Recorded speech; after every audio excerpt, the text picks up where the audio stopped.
I got nothing. I thought I had something like a planned introduction there for a second. And I was like, nah, I needed about 10 more seconds to figure it out. Yeah, welcome back to the Dynasty Weekly Grind, or the Weekly whatever they renamed it, because apparently I'm bad at naming things. We go live every Wednesday at 9:30 to talk about Dynasty takes on weekly events. The idea is in season, so we're going to do Dynasty analysis as the weeks progress instead of doing the more holistic stuff that I usually do with the Dynasty Crossroads. Tonight, I've got Russ Fisher, who is actually the co-host of this show, but, he's got a life, unlike me, so sometimes he can't make it, but he is back this week, which we're excited for, and a surprise mystery guest that I didn't know who's coming on, so I'm actually pretty excited about that. We already have comments lined up in the chat. Hey, Edward, how you doing? So yeah, post your comments, trade questions, value questions, start sit questions. My second round of projections for this week's already up because that's how quick I am. Don't tell my wife. Woo. Yeah, welcome back to the Dynasty Grind. That's it. I don't know why I still do this. I don't know why, because it's a bad idea and we should just start with a theme song and go from there, but that's all I got. Let us know what you want us to talk about. We are starting off the night talking about Hunter Renfrow and Juju Smith-Schuster, because there was an interesting trade poll I found interesting by, I think, the Dynasty Pollster on Twitter today, and I ended up sending Zach Reed off on an epic level tangent about how he holds grapes like a 13-year-old. I don't know. I didn't listen, to be honest with you, but let's get back to that.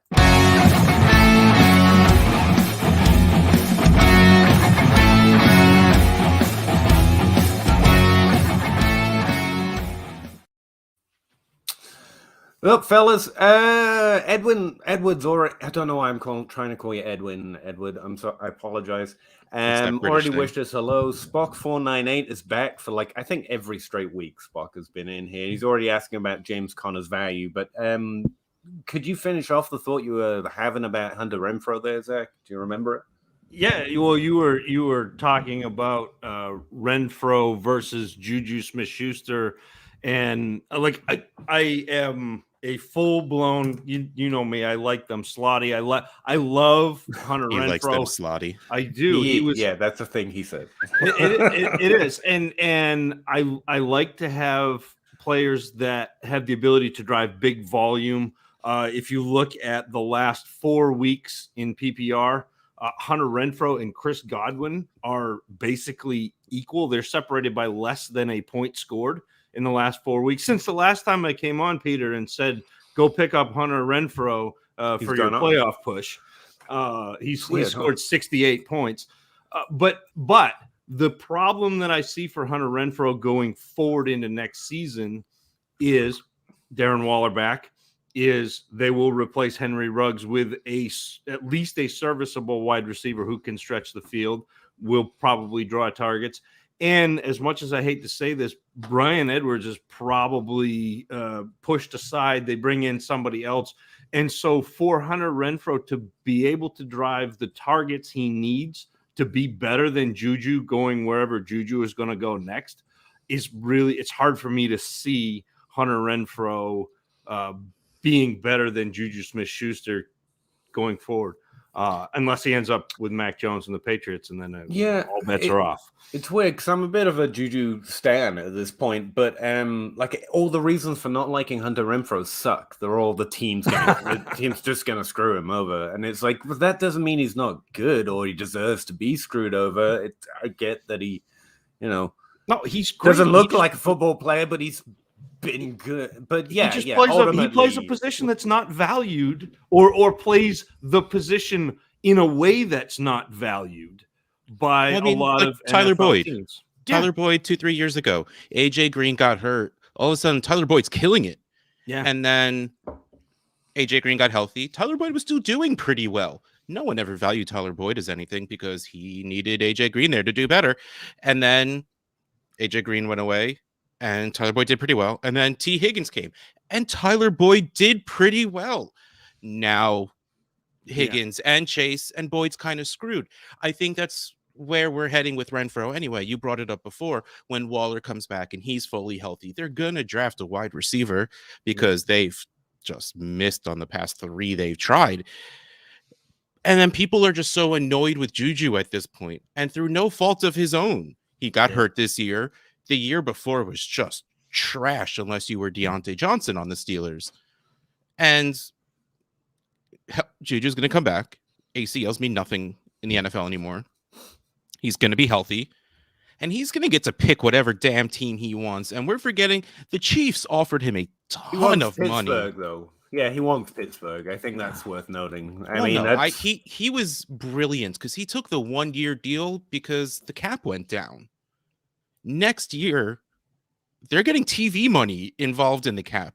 It's going to go up tens of millions. And he's going to be able to get that wide receiver money that he's probably going to be the best free agent wide receiver out there. It's weird. I was going to make a Hunter Renfrow as the, banker-looking Deontay Johnson comparison, and I kind of like it, except for the fact that it really underrates Deontay Johnson. It's kind of similar, but even over the last 5 weeks, Hunter Renfrow's averaged like eight targets a game, and Deontay Johnson's averaged like 11. So even if you just look at the last 5 weeks, Hunter Renfro's actually doing a rich man's Juju Smith-Schuster impression from this year, rather than Deontay Johnson. I think Deontay's a little underrated too. So unfortunately, that comparison doesn't work. I think Tyler Boyd's probably a better one. I mean, Deontay just think in ADP is top 20, by the way. It's one of the things you want on the record. Like, it shouldn't be true. Hey, dog. But yeah, it's Juju Smith-Schuster over Hunter Renfrow. Hunter Renfrow, they should both be valued higher. I moved both of them up in my ranks just for the hell of it. All right, Spock's asking about James Conner. His value this offseason, nil. Trade him now. Trade him now to a playoff team now. Even if you're a playoff team, probably trade him now. Okay. Yeah. Well, first of all, no. Yeah. James Conner's going to score you points. I got other points. Wait, hold on. So here's a scenario. Go with me. Okay. After this season, James Conner and Chase Edmonds are both free agents. Yes. Who do you think? This game that we play. They're not riding with Eno Benjamin. They're going to ride with the... You watch the Eno Benjamins. But carry on. No, it's all right. I'm not trying to interrupt you. Now, again, we have to play hypotheticals. It's the best we can do. Assuming they don't pay both of those running backs, even if they don't, someone is going to pay James Conner to be a running back on their team. He has shown that he can carry a decent workload, and he's shown that he can score touchdowns. This guy's going to be a goal line back. Sorry, the dog is just staring at me. He's going to be a goal line back no matter where he goes. This guy is going to score touchdowns no matter where he goes. This guy is going to be one of the top tier handcuffs no matter where he goes. I'm just going to point out a few things here about the fact we're live streaming. That's a real good point. I'll get back to James Conner. And one, we work really far behind the comments. So if you just posted a comment, know that we'll talk about it in about an hour. Because we like talking about this stuff, but we do try and work them as quick as possible. Two, Russ is from the Dynasty Trade Podcast. I'm actually wearing their shirt today because I was trying to make him feel good and it didn't work. And Zach is from the Dynasty Dummies Podcast. Check them both out. I'm also a terrible host, as Bob Gilchrist literally came on purely for the point of saying that, apparently. Nobody likes him anyway. No one likes the value guy, and that's what it is. The thing I'd say about James Conner is I don't hate your point, but his value is going to drop this offseason. The points are going to be fine because he is a good player, and he is going to play somewhere next year. But, Christian McCaffrey is going to see a value dip this offseason. James Conner is going to drop to nil. And so I would trade for him, but if I can trade him away, that's what I'm doing. If you've got him, you can't possibly trade for him. So you trade. The thing is, he's probably worth a second right now because that's what he's worth to a competing team, at least in my opinion. He'll drop to a third after the season because trade for him back in a month, and then once he signs, because he's going to sign somewhere. He'll probably be worth a second again because we'll just remember how well he did in Arizona. And here's the thing. Even if you couldn't trade for him back in a month, because in reality, any team I'd try and do that with, they're going to be like, no, dude, I just paid you a second. I'm not giving you it. So in reality, you're probably not going to be able to get that done often. But there are so many James Conners at running back. And it's not going to be James Conner down the stretch next year. Despite the fact I like the player, the nastiness of running back is the NFL Hunter Renfro's every running back. That's the problem with Hunter Renfro. And he's going to be 27 going into the season next year on another team. Maybe it's Arizona, but Arizona's a top 5 scoring offense this year. So, you talk about him scoring touchdowns. Well, yeah, because Arizona's scoring touchdowns, like they're going out of style. And if he ends up somewhere else, he may not have that, that market cornered, and he may not be on a team that scores, as often. And so, like, I'm with. I have James Conner in a lot of places because I like James Conner. He's a good player, undoubtedly. Yeah. I like him a lot. But I think that if you can get that second, or what I try to do at this point in time is package guys, and I'm still trying to get 2022 thirds, 2023 first. Sorry, I'm dyslexic in this year, and like that's what I'm still trying to get 23 first. So if I can package Connor with something or with another pick, I may even send it a 22 for. I don't just. Actually, that's interesting. Oh, if you could pull off Connor and a second for a 23 first, go do that. I don't care about what he does next year. Go do that. Yeah, 100%. Makes sense. I like your dog, by the way. I think it should take my spot in the podcast. That was an awesome dog. Chewy for president. Donald Mooney, again, he's going to drop. He's going to Hunter Renfro, and he shouldn't. I will be interested in Donald Mooney this offseason. I think his value this offseason is probably going to be a second, and no one's going to want to pay it or give it. It's going to be one of those between a first and a second. Grass, go for it. Yeah. I was saying, like, I'll pay a second for him because here's the thing. He was worth a first coming into this season because he only had one more year of Allen Robinson. Don't you way that we love that hypothetical game? Well, he's behind an Allen Robinson. And here's the thing. Allen Robinson's going to leave. If fingers crossed the Bears clear house in front office, which means Nagy's gone. Fingers crossed they bring in another wide receiver. And then Justin Fields gets to be good because Justin Fields is really good at football.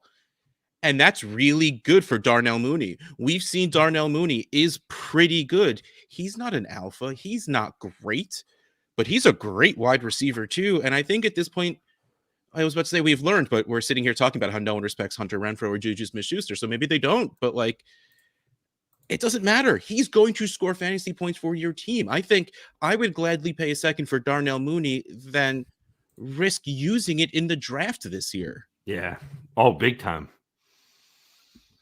So like, I think if Darnell Mooney is on your team, chances are you don't trade him for a second, but that is his value. So again, if I say it's during the draft, like if I could trade an early second for Darnell Mooney and a later second, like I'm all for that. Trying to leverage picks so someone will be willing to take a second for it, add to it like a late second, just do something to sort of bolster the value of your pick to go get Mooney. So I think it's a very smart move because we know him. We know what he can do. We know the situation. Well, we know most of the situations, and we know who his quarterback is, and we know who his running back is. And those are two guys who are good enough to make the offense run. And the cool thing to me about Mooney as a player is he can be the downfield threat. You can also slide him into the slot and have him catch the ball 6 yards down the field and get yards after the catch. I know the Bears haven't done a lot of that. They've used him down the field, but he can do both. He's super versatile in terms of just being a player. I just traded him away. I hate the fact that I did, but I got a pretty good deal. So the main takeaway I've got from Donald Mooney is much like a lot of players that are drafted low, they're always going to be slightly undervalued. And so Donald Mooney is going to be a good target. He was this offseason. His value is still going to be held down because of it, and Chicago this time instead of Allen Robinson. He's just a very particular sort of player where no one wants to pay the value, which means it's always kind of a points play. And that's not something you do in the offseason. Right. It's something you can do right now if you want to start playing Mooney, but that's difficult because Chicago. And so he's in this really weird spot. I would just remember that Donald Mooney's good. That Allen Robinson couldn't make Chicago work, and Donald Mooney can. Because again, situation matters less than player. Ultimately, like all the excuses we make for this player is just in a tough situation. Donald Mooney don't care. Terry McLaurin don't care. I mean, good players can get it done, especially if they have a particular skill set for that situation. To be fair. So I'm a little more worried about Allen Robinson than I am Donald Mooney, but Allen Robinson is always going to rise in value quicker if he does anything good. So yeah, we love Donald Mooney. This is an interesting one. Thomas Pritchard's asking about Rashad Bateman. He clarified the name. Rushed man, I like it. Here's the thing about Rashad Bateman for me. Everyone liked Rashad Bateman as much as I do, which meant he's been a constant sell all season because I like Rashad Bateman too much. Like, he's not Justin Jeffersoning. He's not CD Lambing. He's not Jamar Chasing. He's a good player on a great offense that's throwing more than it ever has in the last 3 years, which I did say was potential. I'm just saying. I did say that. And this is a good rookie season. This is what a good rookie season looks like. We always get spoiled by good draft classes, and we've had 2 back-to-back, and we're now like, oh, this guy's really struggling. He's not struggling. He's a rookie. That's what they do. Like, this is normal. So I'm not panicking, but I think he's still a sell. I think people will still give you what he could be instead of what he is right now in trade, and that's where I'm at on him. No, you're right, because I think people agree with you, especially having missed the first few weeks, having Marquise Brown look good, which I know, Peter, you always believed, and I went in and out of believing, but yeah, he's good. And like you have always said, people earn targets. Marquise Brown is earning those targets, and Rashad Bateman not only has to earn chemistry, develop chemistry with Lamar Jackson, and then learn the offense well enough, execute the offense well enough, then execute the offense well enough to earn those targets away from Marquise Brown, which by the talent of the player. I mean, you got Sammy Watkins and Devin Duvernay. I mean, there's room for Rashad Bateman. He's just a rookie, I think. Yeah, and the offense won't pass this much all the time. This is an excessively high season that I definitely didn't see coming. Despite what I tried to say earlier. But, I mean, most of this season, you could have got Elijah Moore plus for Rashad Bateman, and that's flipped. Yes. They should have been equal value. Right now, I think they're probably closer to it because, the vacated targets myth is hitting again, and everyone's like, he should be getting so many more targets. It's like, no, that's not how that works. Hey, Corey Davis just went out for good. All those vacated targets are going right to he's going to go off. So I don't know what to do. Rashad Bateman, if you've got him on your roster, you're not starting him this year because he's a rookie and you're seeing them, especially going towards the playoffs. Like, you probably, unless you're really pushed, I'm not wanting to start Rashad Bateman this year. The good news is his value's insulated. Like, unless everyone loses their mind because they're way too high on him coming in and throughout this season, then his value's pretty much insulated. So you don't have to panic. You just keep him on your bench. If you find a good trade, you can trade him away because his value always seems to be inflated. But I'm not panicking. I think this is a good rookie season, and I'll roll with it unless I get an excessively good trade. I do feel it, though. It is like Elijah Moore's going off and my Rashad Bateman isn't. I get the feeling. It's tough playing it cool. I get it. But that's Patience my is opinion. the worst. Am I missing anything? Like, is it like I heard someone once say, sell every first-year disappointment because you do get that insulated value. And if they perform better later, you can always trade for them back or at a different time or in a different league. And overall, it's kind of a smart policy because that insulated value just tanks if they don't perform next year. And that's a lot of expectation to put on a single year. So am I not exaggerating the sell window enough? Well, to me, though, if you look at what Bateman has done so he didn't play until week 6, right? So he's played 7 games. The last one, the sky is falling because he had 1 target. And I know you can't remove that. So if we leave that in, he's averaged over 5 targets a game. And he had 4 the first week, and now we've got a trend. That's not a trend. And if you take out this like one target where everyone, is panicking. He's been over 6 targets, averaged over 6 targets a game. That's really good for a rookie, especially a rookie who missed time with injury in the preseason and early season. Like he's not been bad. Relax.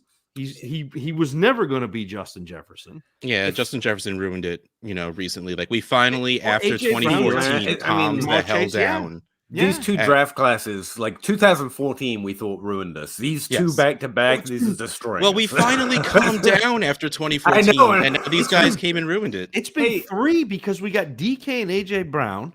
Then we got Justin Jefferson. Then we got Jamar Chase coming in and blowing the roof off the first 7 weeks of the season. And Kyle Pitts is doing things, even though everyone says he's a tight end. He's basically playing receiver. I think he's only been in line like 30% of the snaps. So like I was about to say 30 times this season. Yeah, probably. Yeah. And so like we've been spoiled by this, and not every rookie is going to come in and have the greatest rookie season in the history of the world by definition. Even though we literally just had that record break back-to-back years. But yeah, Addison Hayes from DLF, I believe he does DLF stuff, right? He tweeted out something. A certain trade show on YouTube that drops every Thursday. Mm-hmm. It was about something entirely different, but it made what it made me think of it was he was quoting the best the best wide receiver season in points ever was 2014, and it was Antonio Brown. And that made me the hottest rookie class ever. And Antonio Brown was the guy who had literally had the highest scoring point season, but he was pointing out the Cooper Kupp's on pace to just destroy that season, actually. So, and again, Cooper Kupp in back-to-back best rookie years, it's guys, it's a 28-year-old, old-looking non-wide receiver guy who's literally. I think it's worth noticing those little things because the value trends are true. We're trying to play value, but don't forget to notice that points live very different places. And they live in Cooper Kupp and Antonio Brown. I mean, it's weird. The thing with Cooper Kupp is everybody hated him coming out. Whether they didn't like the fact that he was just purely a slot receiver, or they didn't like the way he carried himself, or he was old, or he played in I don't even know if he played in a conference. I think it was just like 7 guys out in the field with Cooper Kupp. I believe he was called a compiler at the time. He was racking up stats in a lower conference, which he's one of the examples of why I just don't tilt over conference too much. Yeah. But carry on.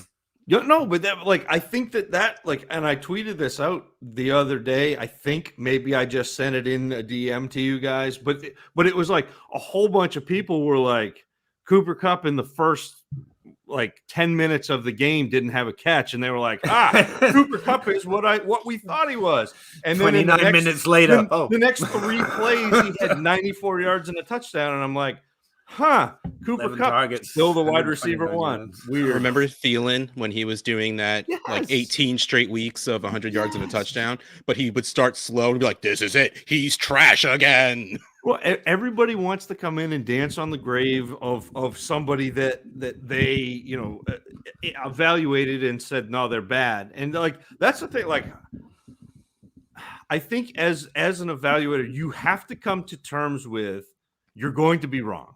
Never. And figuring out why you were, and perhaps reevaluating your process when that happens. I mean, not all the time, because some of the times it's just again. What do you math people? Is it an outlier? Is that the thing? No idea.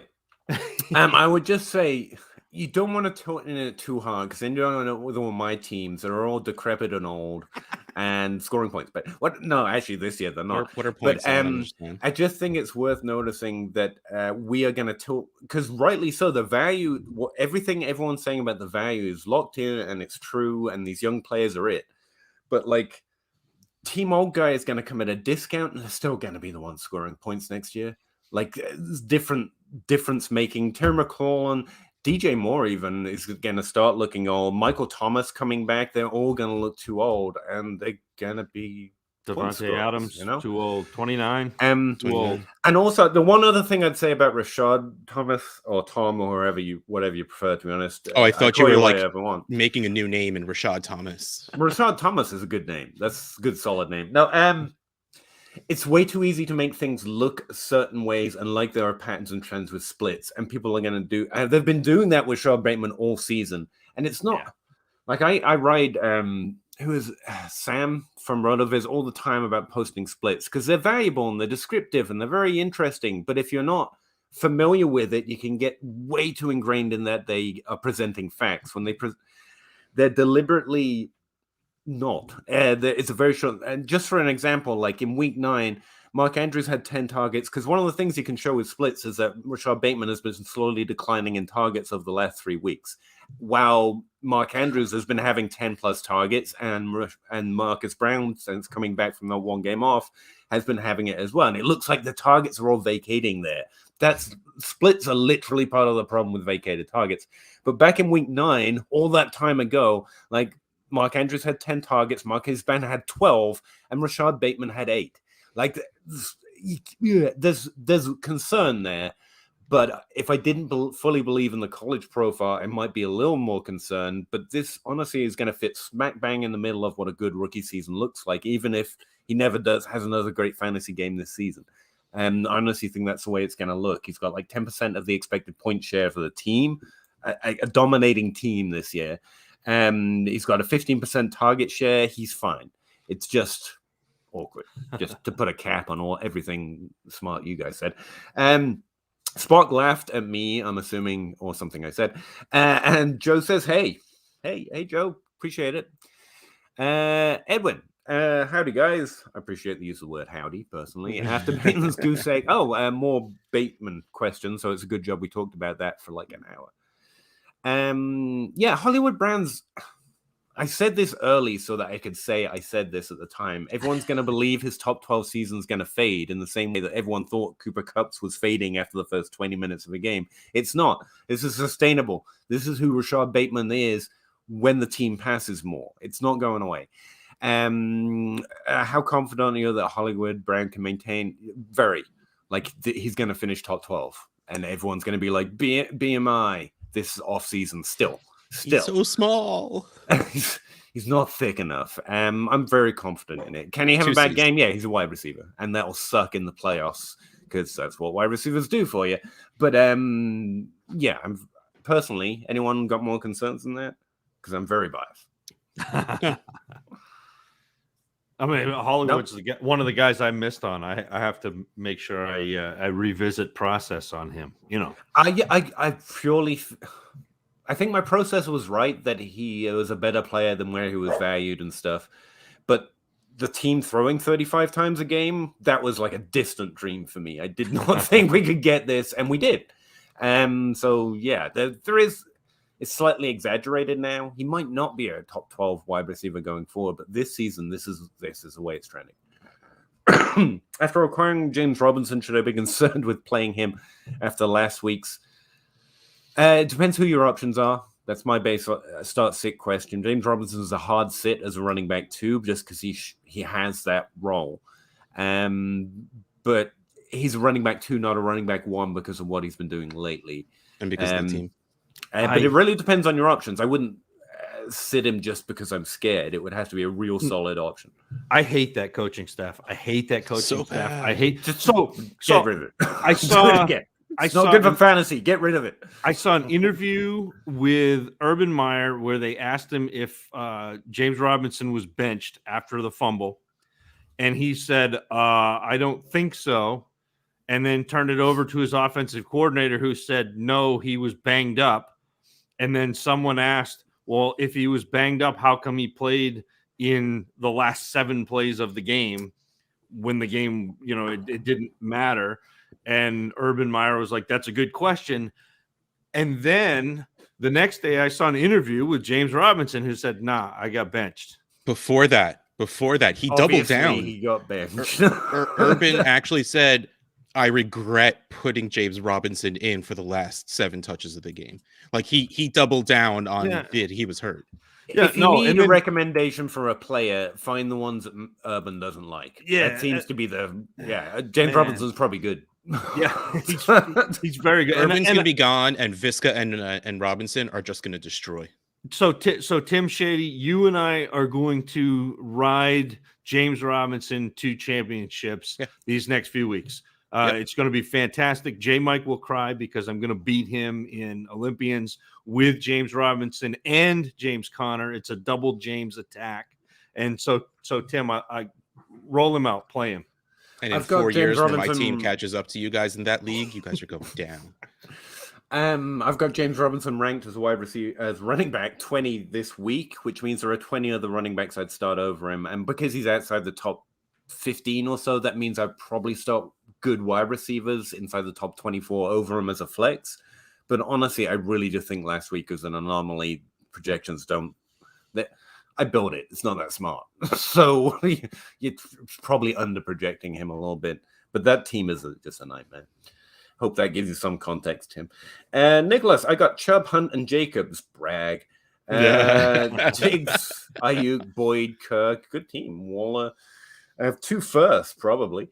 Probably 3rd and 7th pick. Knowing this, should I lean one way or the other for running back or wide receiver with those 2 picks? No. You should take the best players, the players you think are the most likely to score points. Unless Breece Hall is there at 3, and then you should take him. Well, that's the thing. Your rank should be better than everyone else's, so that you will know who to pick. That's the challenge. But ultimately, don't draft players for positional needs. You can trade them away if you really have strong needs and want to be more secure in who you're getting. You can trade them away for certain positions, but draft rookies based on literally who you think is going to be better. Yeah, but honestly, with your team, trade those first and get dudes that you've seen score points. I know that try to add 2023 draft capital. Where they're like, because Spiller, Walker, and Hall, like they're the names. They're the names right now. Yeah, it doesn't mean all that much. Like that doesn't mean they're going to help your team next year.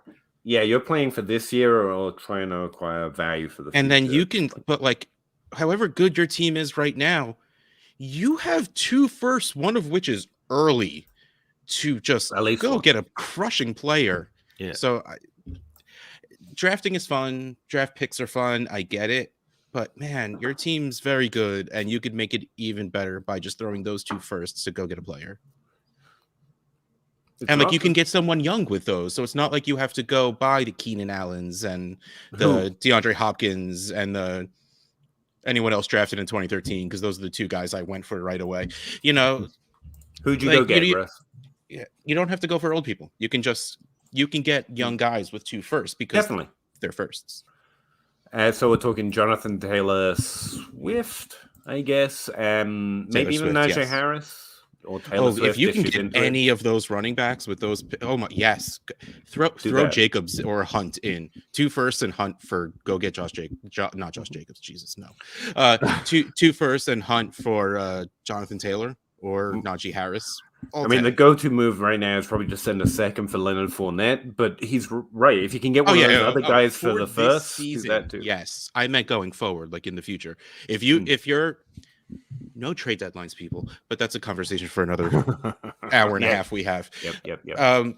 But if you do have one, yes, go get Leonard Fournette, because that's or Melvin Gordon. I know no one's going to want Melvin Gordon because of what Javonte just did, but Melvin Gordon is going to be healthy. He's going to get back, and they're going to give him the ball because he was really freaking good when he was healthy and he was playing. And their schedule is cake.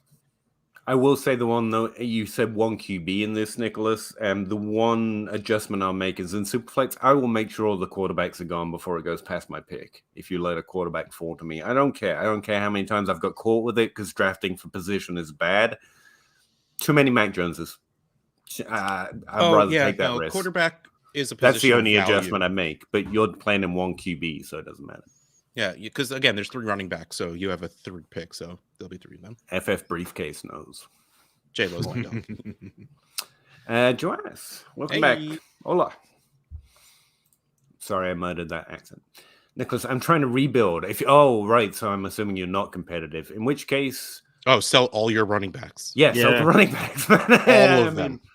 If you're trying to rebuild, and I will be looking for 2023 draft capital as I'm making trades for younger wide receivers with those running backs and those picks. Make sure your league, push value out. make sure your league mates know that Josh Jacobs' target share has been like 40% over the last 2 weeks. He's now catching the ball. And get He's rid of him great. quick before Jalen Richard comes back. Yes. You could, depending on when your trade deadline is, but you could even wait for this week. I think he's going to have a pretty good week. So. Let's just breathe in the goodness of Lawrence starting for his boy J-Rob. Standing? Yeah, that's cool. Standing up for him. I don't do much rookie quarterback evaluation in general, but I think I'm thinking about adding him to the play.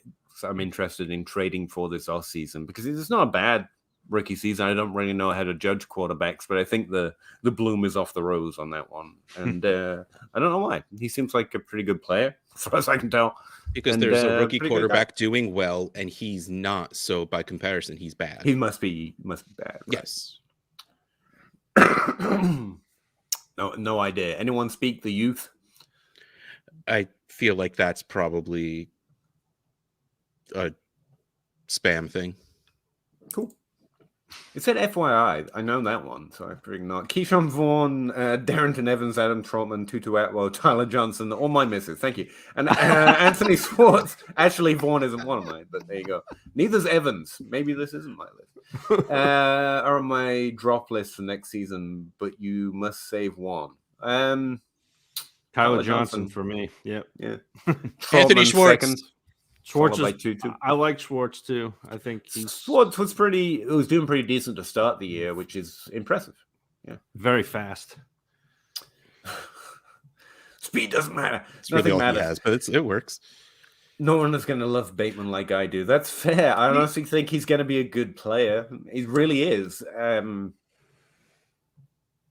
Sounded like you were going to say something. I was going to say you just talked about Hollywood Brown for half an hour and then said speed doesn't matter. That's all Hollywood Brown does too. He's just fast. Just very fast. If speed was all that mattered, McCall Hardman would do something. I want to join a dynasty with you guys this off season. Me too. I'm actually full right now. I'm trying not to add leagues. I have been for a while. I'm dropping a couple of leagues. Not I have gonna lie. to drop them to add some, and right now I like my leagues. But yeah, I guess pay attention to the Twitters. Someone's normally setting something up. Oh, finally, a great question. John Bosch. Whoa, Russ and Zach. Why is Peter even here? It's a good question. Can I just add, he has been spamming me Fortnite requests since we started this stream. John's been asking me to play Fortnite, so I'm gone. No, I'm just kidding. Russ. She found you funny. That's Joanna. Yay! My purpose. Fair. 29 isn't old. I know there's some kind of distinct irony in 30 and 40-year-old men and women on the internet calling a 29-year-old old who is a professional athlete. Yes. But that's how we live vicariously through them, I guess. Timothy Powell's. Don't worry, sophomore wide receiver always break out. They don't always break. No, I like the sometimes fifth and sixth year wide receivers break out. It is the most common. As running backs.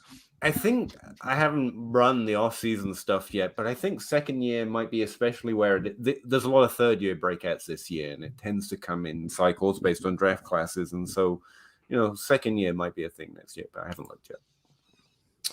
Trade ETN for Josh Jacobs next year. No. I mean, if you're losing, ETN's going to have more value this off-season, don't you think? Yeah.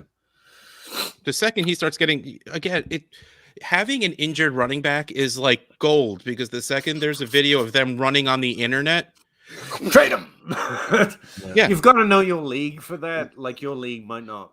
Literally nothing can raise. What could raise Josh Jacobs' value? Yeah, his value's going down. Yeah, ETN's win say if you're playing for next year, easy. I traded Connor and Renfro for a first. Good trade. And a second. That's good value. You shouldn't be sad about that, though. If if you're competing, that sucks for you, man.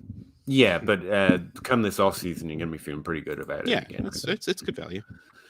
Edwin, how high do you think Jalen Waddle's ADP value will climb in this off season? It's a good question. Not top 10. It's not out of the realm that he gets in the top 12, top 10. I won't be paying for it there. But so I just tried to trade Nick Chubb in a second for Waddle in a 23 first and got cold rejected. It's because you were trying to trade a running back for a young wide receiver, an old To running back. to a competing team that loves Waddle's Nick Chubb. putting up points. Here's the thing. Young wide receivers are awesome, and they should be the only. You should get extra points for having a wide receiver under 24 on your team. Like you should you start the game with 2 points already because you're starting a 22-year-old wide receiver. That's what I think. Here's a tricky value thing that you see in a few different contexts, but Jalen Waddle has caught up and overtaken Jamar Chase in terms of rookie production. Because you know why? Because T. Higgins is so dang good. That's why. Jalen Waddle versus Jamar Chase. But Jamar Chase is doing bad because T. Higgins is just so good that he's. Now, it's only because of the recent weeks, but stop taking this away from me. For the season in its entirety, not using splits, Jalen Waddle's now having technically a better rookie season. Now, here's the thing. It doesn't matter. Jamar Chase is always going to be more valued because we are a very reaction crowd. If you can get Jalen Waddle for less, if you can get Waddle plus for Chase, you do it. But I think we've caught up on Waddle. Like, everyone's really enjoying Waddle's recent burst. And so there's this weird situation where you should be able to get Waddle at a value sneakily, but I think everyone's overvaluing him because of recent points. It's a tricky thing. Should he? I think you could easily put him in the top 12. I don't think he'll get there, is what I'm saying. I think his value is going to be held down because for some reason, we're going to remember that early season better. Okay, so we have, December mocks are still being run right now on DLF. For November, Waddle is wide receiver 28. There you go. He's going to jump Mike Williams. He's probably going to jump Marquise Brown, whether it should or not. Keenan Allen. Too low, but yeah. Keenan Allen, Mike Evans, he'll jump them. Devonta Smith probably will, just because who knows what's going on with the Phillies. Cortland Sutton dropped. Chase Claypool dropped. Pittman will also go up from wide receiver 20. But here we have, I guess here's where we could start: Waddle or Michael Pittman. You also have Elijah Moore climbing is the thing. We don't have players descending. We're going to have some ascend with him. I think it'd be hard push to get to the top 12. What was your question? Because at wide receiver 20, we have Pittman, Judy, Amari Cooper, Waddle. DeAndre Hopkins. Waddle. Over all of them? Yeah. Okay. Well, Hopkins and Ridley are just going to drop because Ridley shouldn't be up there. Yeah. Well, this is also November. Yeah. Okay, so we're at 15. Waddle or T. Higgins? That's where you're at. Chris Godwin? Oh, Waddle. Deontay? I want Deontay. Debo? I want Debo, but he's probably going to jump him. McLaurin? He's 25. His ADP's got to come down. People are going to get scared of his age. Regardless, but we have had multiple wide receivers you've picked over Waddle, and we hit around 14-ish. Yeah. So by default, being a young wide receiver on a young team with a young quarterback who I at least think is awesome, yeah, he's probably going to be around wide receiver 15. I think that's fair. I don't know he gets there. Like I said, I just think we have. I'm making a prediction rather than anything else, but he should be, and if he doesn't, we should be interested in him more than that. Yeah, if he doesn't, I will have so many teams with Jalen Waddle on them. It's just his value is so good. And he's so good. Like, he could stink next year, and young wide receivers get at least 1 year where we're like, hey, yeah, right. If he does 2, then you're in trouble. So this year's already in the books as good. Next year he can fail, and you still keep your value. I think that's what I'm trying to say. Yeah. Is that a Juju tweet? The week kind of puts up 40 points. Yeah. I feel stuck on Spiller, Hall, but I know not CJ Spiller. I don't know rookies yet. Zach, you go.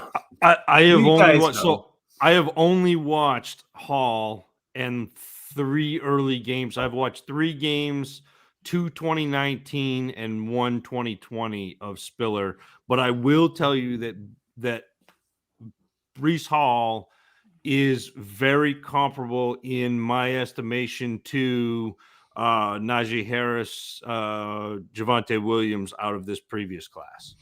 Hey, I don't know rookies because I've always found it kind of fun to be just as up to date and accurate, if not more, than a lot of people on rookies, just by literally starting just before the draft. Like it's fun for me that everyone spends so much effort, and then I'm like, just turn up late with my magazine and do pretty well. But the reason I'm mentioning that isn't the flex on hard work. It's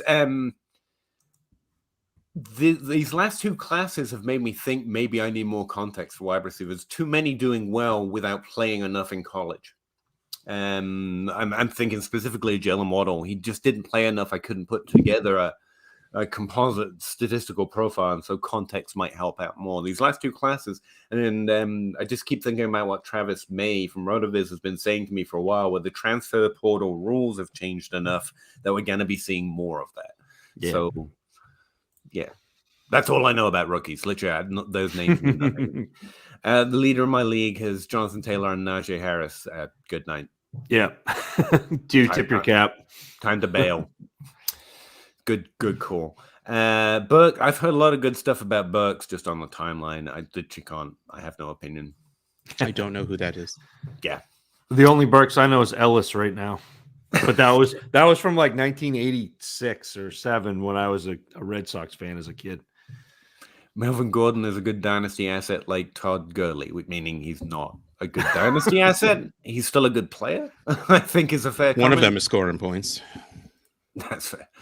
And he hasn't had quite the injury injury history or whatever that Todd Gurley went through. But Gordon has a lot of stupid things. Gurley destroyed his knee and it destroyed his career. Apparently, I thought for a while it was the Rams playing funny with his workload, but yeah, he didn't come back like Gordon did when he went to a different team. So probably not. I got Kyler Murray, Justin Fields. That's good, but it's one QB. I would trade at least one of them. Trade Justin Fields if so. Yeah, like I like buying Justin Fields, but you've got Kyler. You're good in one QB. Anything you can get for the others is gold. Yeah, golden or extra. Yeah, extra. Kyle, CEH or Metcalf this week? I'm just going to say Metcalf. Yeah, I mean, yeah, Metcalf probably wins. Just upside alone. Even. You can't trust a thing Pete Carroll says when he says positive things. But he said Russell Wilson was not fully healthy. His finger was not fully healed when they brought him back. Yeah, that's not positive. Like that's them saying they did something stupid. That's something he'd admit. So I believe that. So I believe Russell Wilson will keep getting healthy, and I think he will get better, and that just makes DK all that much better. Yeah, my answer is DK Metcalf. Everson was a wide receiver 23 or so. Clyde Edwards-Helaire is like the running back 14, and my projections are running back 16 or so by consensus. But we play wide receivers who are one tier below above running backs in the flex. So just because the average times they score their points per game or higher. Those are the start sit rules. I don't make them. I made them. So yeah, it's Metcalf for me. But Clyde Edwards-Helaire is a solid start this week, to be honest, but I would play Metcalf. You don't even check your own channel chat. I'm checking. They're all meant to come in here, so I have to come in here now. I do. They're all meant to filter the same space. I'm sorry if I'm missing you. I really am, Joanna. Sorry. And go back and watch it on mine because I need views. I don't. Like everyone I know could watch it constantly, and I still wouldn't have enough views for it to matter. But I appreciate you. Really do. Nicholas, I sold every handcuff. Good call. Darrell Williams, Madison. Madison, hopefully you waited until he was like top 5 running back this week. Alex Collins, once they got hot. Yeah, that's you're rebuilding, retooling. What do you call it, Russ? Correctly, I would say. Well, rebuilding is completely trashing it down to start all over. Retooling is still competing and just reworking around the core of your team. It feels like he's not selling players that have value or good or so it seems like he's retooling more than he's full on rebuilding. That's the way I thought of it. Still keep Josh Jacobs unless you get a good trade. That's retooling to me. Where do you think Russ will end up in 2020? Hopefully back on this podcast. Yeah, that's right. Stole my joke right out from under me. Well, cool. You only think Russ, this is your show. Okay, no, wait, hold on. We need to actually answer this question because this is wonderful. Okay. No, he won't be. He's gone. Joanna thinks the Giants. You think he's gone? I don't. Let this be the year. Burn it down, baby. Pete Carroll, gone. John Schneider, gone. Russell Wilson, bye. Bobby Wagner, I love you so much. Bye. Jamal Adams, get back whatever you can for that horrible trade. I love Jamal Adams. I love Jamal Adams as a Seahawk. 2 firsts, really? Like, and your team wasn't that good. Like, Could be. You got Russ, Lockett, and DK Metcalf. The fact you're not in the Super Bowl every year is somewhere. Russ Wilson is worth somewhere. 8 wins. 8 wins. Russell Wilson is worth 8 wins on his own with competent wide receivers. Him and Lockett alone, 8 wins. Mm-hmm. So that's why they can never really rebuild. And the fact that Schneider doesn't like first round picks, because even when he has them, he picks very badly. Like by taking by taking a guard and by taking Rashad Penny, who people were so jealous and they were calling to trade for him right after they took I'm just sitting here. There's no need to personally attack. Okay. I'm sorry. I like Rashad Penny too. If in the NFL he was drafted in the 3rd round. Keep going with the round. Go.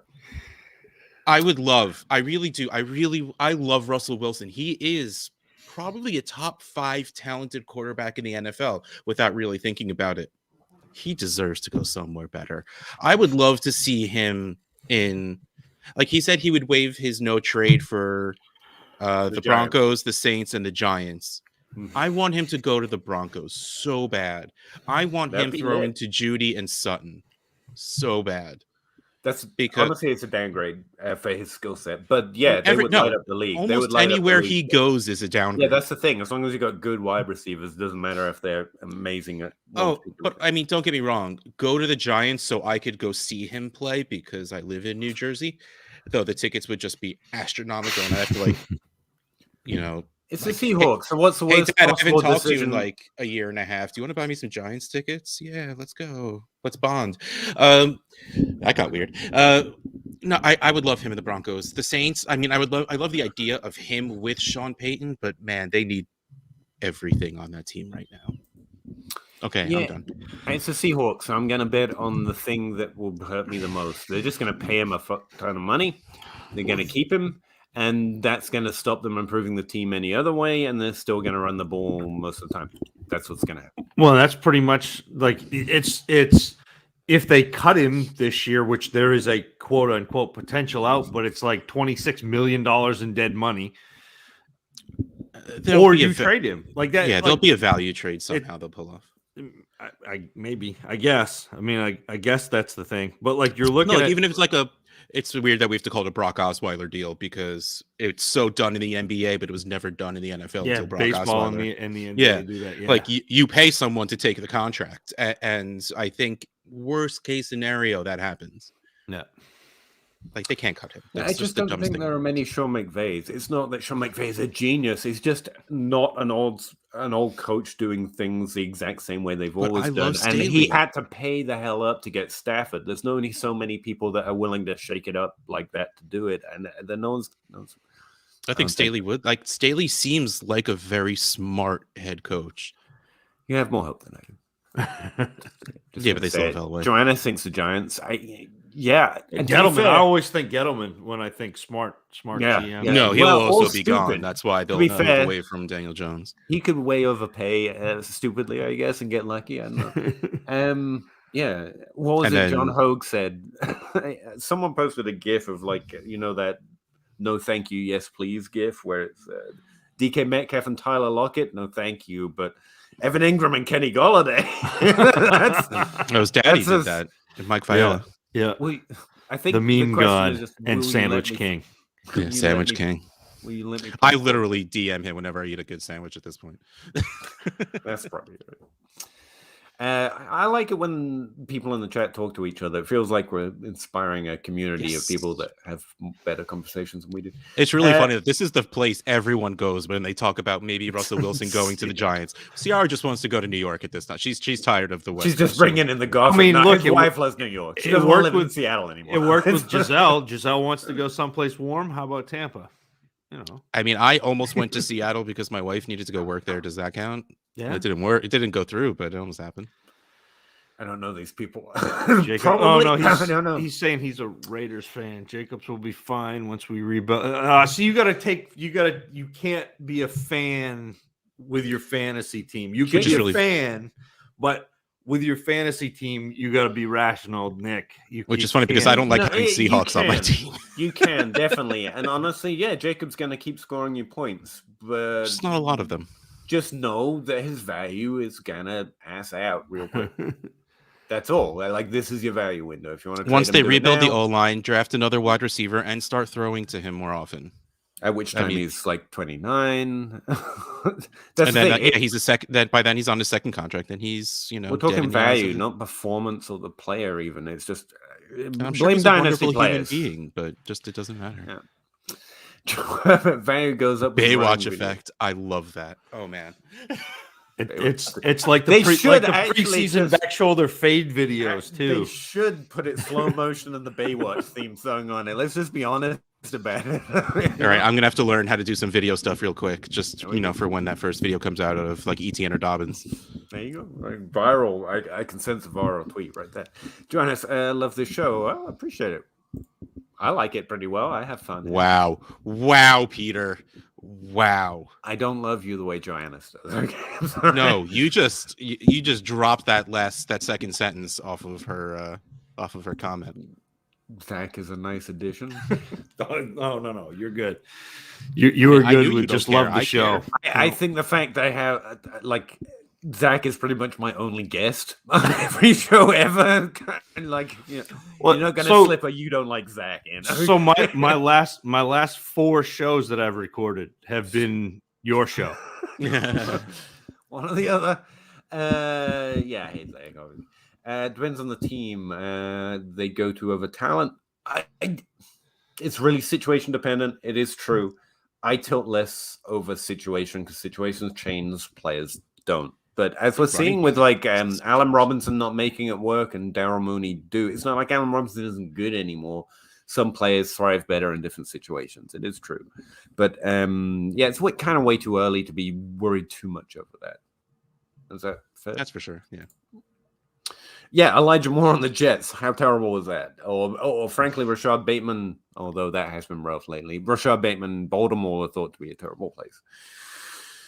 Can succeed. Yeah. I think Carl's. We should just let the chat talk to each other. We're just gonna sit here and read. And that's we're providing the platform. I like Facebook. It's fine. Linda Woods again. Yeah. See, someone's spamming us. They're just jumping in here. Don't know what it means. I wish I did. We got a little thumb up in the corner here. Ryan McDowell gave us a Facebook like. Bryce Hall is deceptively fast. Don't know who that is. He's so big, but looks like he's moving slowly like a train does. Don't understand any of that sentence. It sounds like you would have to watch. She is absolutely right. Yeah, no, I'm with you, Johannes. Like she normally is. Look, Peter, you and I and Russ, we're gonna have conversations in the next 2 months about Breece Hall, and I'm going to rave about him. Like I said, he is the only player that I have watched completely in this draft class so far. And he grades out very similarly to Najee Harris and Javonte Williams for me from the last class. Like he is that good. 101. Yeah. He is a very, very good running back. He's got great vision. He's got fantastic hands. Has several 20 catch seasons. Like I am 100% on board with the Breece Hall love in the chat. Tape evaluation always sounds like it should come with likes moonlight walks on the beach. Enjoys reading books. It's very intimate, great hands. So soft, 1001001, Peter. You're gonna have to remind me all of that in about 3 months. That's, I don't know. But Joannis is usually right. Rice Gate Randy. Sorry, I like that name. Pump these likes up, guys and girls. There are 20 plus of us in here. Well, we'd appreciate it, but it's cool. Just happy to have you here. I forgot there were people watching. Yes. I wouldn't. I probably wouldn't be able to do this if I constantly remembered. I'm just here talking to friends. ADM. Nice. Burks equals 10 years of dominance. Hall equals 5 years of dominance. That's still a lot. I don't care. It's more than 1 or 2. That's cool. I have no preference. Oh, nice. I got a first for Madison is Madison. very Yeah, good. and honestly, probably good for them too. So I think that's fair. Bro, that's such a bold take for not knowing where they land yet. Oh, he's talking about Burks and Hall, I guess. I don't know. What player can you compare Elijah Moore's upside to? Landry? Nah, it seems like it's higher than that now. What's he up to lately? Don't you disrespect Jarvis Landry in my presence, Russ. You know, I know you're Landry love, and you know that I know that you know that I do also love Landry, and I you mean- know that I know that you know that I know. All right, I've lost it. The man was Landry's, like he came in and everyone was like, he's going to be the best slot receiver in the league. He's going to be great. Like, that was hyperbole, but like, he's going to be a very good slot receiver in this league. And then for that next tier, everyone's gonna be like, we have to see if he can be more than just that slot receiver. And I think he has kind of shown that. And whether Landry just never got the chance, which in Miami he definitely did not, so, or if he couldn't do it, I don't know. But I think like Jerry Jeudy-esque, like, you know, Jerry Jeudy is always a little bit more like It's already better than Judy. Calvin. He's doing better. He's not actually better. You watch your mouth about Jerry Jeudy. Like, He's better I mean, than like, Jerry Jeudy. but like, think about it. Like, Calvin Ridley came in, and it seemed like he was going to be the possession receiver. Like, he was going to be Roddy White to Julio Jones, and then Calvin Ridley all of a sudden was just like, no, I could do more than that. And while I'm not saying Elijah Moore is Calvin Ridley, because I love me some Calvin Ridley, but I think it's a little bit of that situation where I think he already exceeded talent-wise what people thought he can be. So I think that's why that's the only reason I didn't really like the Landry. Like, maybe it is a little bit more of a Calvin Ridley thing. Rich man's Landry. Calvin Ridley is actually a good one. And if there was a Julio Jones across from Elijah Moore with Matt Ryan throwing him the ball, it would be a very different situation than Zach Wilson, Joe Flacco, and Mike White. Yeah, poor man's Ridley, rich man's Landry. I don't know what these Hunter Renfro. No, but that is Juju a fair one though? Like, I think that might be fair. Juju, like his game to me reminds me a lot of Cooper Kupp once Kupp got to the NFL, because Kupp transitioned from just a short slot receiver in college to running deeper slants and things and having a little bit more of the value targets. And I think that's what Elijah Moore does, is he can be that slot receiver, but he can also go, further downfield. Even like my evaluation of him last year was he had the best hands of anybody in the class. Like, I absolutely loved him catching the ball. And he also was utilized at Ole Miss as a running back occasionally, which gives you that kind of glimpse into his ability post-catch. So he does all of these things really, really well. And again, one of the things that I look for is ability to beat zones, because if you are in that second slot as not the wide receiver one, although he has been playing as the wide receiver one and has been successful that way, but he also beats zone coverage very well. So as a guy who can transition, move inside, move back outside, he's really good. And that to me is the Cooper Kupp, that kind of like that ceiling. I mean, obviously Cooper Kupp is having a crazy season this year, but being a somewhere between wide receiver 8 and 20 pretty consistently is definitely in Elijah Moore's range. Mm-hmm. If I can stray away from just doing straight up player comparisons, value wise, what's his upside? DJ Moore with touchdowns? Just because he constantly DJ threatens Moore is to still be like a top 12 wide receiver value. That's the thing. You can see him be exceptional, but he never quite hit the top 12 because of a lack of touchdowns. Elijah Moore's doing slightly better in touchdowns, I think, even this year. Yeah, Elijah Moore's got 5 and a rushing touchdown. DJ Moore's stuck at 4 again. So the I mean- players aren't playing exactly the same, but I think that's where we're going to feel about Elijah Moore. He's exceptional, but it never quite top Would you 12 wide see him receiver that doesn't around quite get that there. Waddle tier? Or is He he should below the be. Waddle tier for you? Yeah, no, Waddle should be above Moore, I think, but they should be very close. It should be in a tier, yeah. Okay. Yeah. Rashad Bateman should be in a tier below just because we haven't quite seen that production, but they're all ranked too low right now, so we can't really judge it. Not everybody. Not that guy. That is 1,000% a lie. That guy and J Mike? Oh no.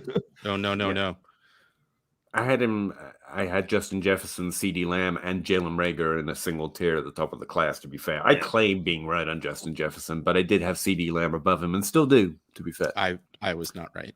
I definitely had Lamb and Judy above Jefferson. If you just stop looking for Calvin Johnson, you'll be amazed how much your hit rate improves. Like Justin Jefferson's even tall. I want him. I want him back. He's an amazing receiver.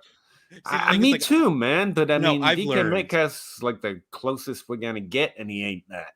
Yeah, well, no one ever will be. That dude was literally like, I used to every year when in our fantasy leagues where we would like, all right, what rule changes do you want for next year? I used to always put up for vote, can we take Calvin Johnson out of the league because he's just not fair. It never passed. As an out, like I came into football late, this football anyway, and had to pick up stuff, realizing that the golden era of all top 12 wide receivers looking like Calvin Johnson had never existed was actually just revolutionary to my advance and play. Because the way we talk about where all the big tall guys who are going to alpha it, it's like there's really only one. There's Calvin Johnson. But the way we talk about it is as if there's a golden era where most looked like that, and there never was. And realizing that was big for me. Well, there was, because it was still, teams were built around it, though. They were still built around that X type. Even if it was players like Des Bryant and not really Calvin Johnson, it was still something teams did.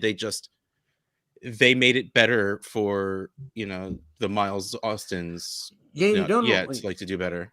That's the right player, right? The Cowboy. I think that's fair. Go Monmouth. How polished and pro. I was low on Judy, and I got that wrong, despite so far the production being muted. And again, he's another one that he played in a congested situation, but I still would have expected more production for someone who's shown enough signs to be as talented as he is in the NFL. Drew Lock, man, that wasn't his fault. Yeah, that's why I'm saying I'm wrong. But he's doing great now with Bridgewater, which makes perfect sense, which is why it makes me so sad with Sutton. Just average passing ability, and you'll be amazed what you can find. Giants 2022 first. Danny Dimes. Don't know who that is. We've whoever that is out of the league. No. We don't know what Ross is. No. Saquon and Ingram for Russ. No. God, no. I think Russ is against it. There's so much I hate about this, and that means it's going to happen. Oh God. Yeah, probably. Oh God. Can you imagine if that happens? If that happens, Russ, you have to change your avatar on Twitter to the bust of Ronaldo. Yeah, the Danny Dimes one. If that happens, I'm changing it to Johannes's. What do we think Watson's going to do? Watson, I'm playing like Calvin Ridley for very obvious reasons, obviously. He's just retired to me till I see something. You roster him as a stash because, there's upside there. But I believe it when I see it beyond that. That's what I think. He'll play. I've been saying that a while. No, I never thought he would play this year. He'll never play in the future. It's the thing, he's good enough that teams will look past when all of this goes away because anyone who thinks money's going to make this go away. And that's the unfortunate truth. And the NFL isn't shy about ignoring shit they should. Exactly. If you're good enough. No, he'd be playing right now if the NFL was completely on board with just screw it. He's too good. Yeah, but Tyreek Hill, missed what? The NFL's not shy about saying, actually, we don't care. They seem to be a little shy with Watson. The only hesitancy that I have about Deshaun Watson, and again, if not thinking about what is going on with him off the field and the legal proceedings and all of that. But like the concern I have as a fantasy football GM would be they haven't suspended him yet. The NFL has not suspended him. This has all been Houston. Mhm. Okay. So he has not been suspended by Goodell. And Goodell loves, you got that great big old Mjolnir Thor's hammer. Like he wants to wave that around and is just waiting to bring that down on Watson when he gets when the he chance. starts. That's what I mean. And so like that concerns me for next year, that it won't be time served because that was all you've been active. He's been a DNP coach's decision for Houston. And so that's what I mean about the Shy. Teams seem to know like it's not really an option. Like it feels like he's going to get smacked. Even the Dolphins were smart enough not to trade for him. I mean, they tried hard, but they were eventually smart enough not to pull the trigger. For like 2 years, it seemed like the Dolphins were doing really smart things, and then this like very serious talks about Watson came out, and I was just like, "Why are you ruining this?" Yeah, yeah. Oh, you've got a good young quarterback that you don't have to pay. That's perfect. That's exactly what you want. Surround him with an offensive line, give him a few weapons, and build up your defense. He's a good He's a good litmus test for coaching staffs, actually, because Miami was doing that shit for a while. It's like, oh, they suck. Cool. That's what's going on with Tua. They suck. Cool. Tony, going with Tony. Love your show. Wow, I appreciate you. I now love you. Please pick 2 half-point PPR. Javonte Williams, that guy. Yeah. Terry McLaurin and Mike Williams. You've got him in. I'd start Hunt over Williams. Yeah, I don't think Williams plays this week right now. Is the current consensus on it? And I would start Williams. Staley came out and said that it was not as bad, but Javonte and McLaurin I think are pretty easy answers. Yeah, the Williams thing depends on if he was a close contact or actually has COVID, and if like when he was a close contact. So there are a whole bunch of moving pieces with Williams. Long story, yes, Javonte and McLaurin. If he's taken out of 2 out of the 3 or 4 projection services I look at to kind of just fact check myself, I assume the consensus is right now that he's probably going to sit, and that's where he's at. So I've got him out of my projections right now. But, it's really early week. You don't have to lock yourself in unless your league is like that, in which case just don't set your roster yet. But honestly, even if he's playing, I don't think I play him over Williams for sure, and I probably don't play him over McLaurin anyway. Mike Williams is just less steady than the other 2. So I think those 2 are the answer either way. But check back on Friday, I guess. Ridley Truther, hey guys, Wilson to Denver would be amazing. I'll say amazing. I'm just too used to talking everything down. I apologize. What do you do with Judy if you get some rookie? Judy's fine. He should be fine if healthy. He did okay with what he's had, which is pretty impressive. Yeah. He's a top 24 wide receiver at this point. I don't think you value him higher than that. Even if he gets the stud quarterback of the draft.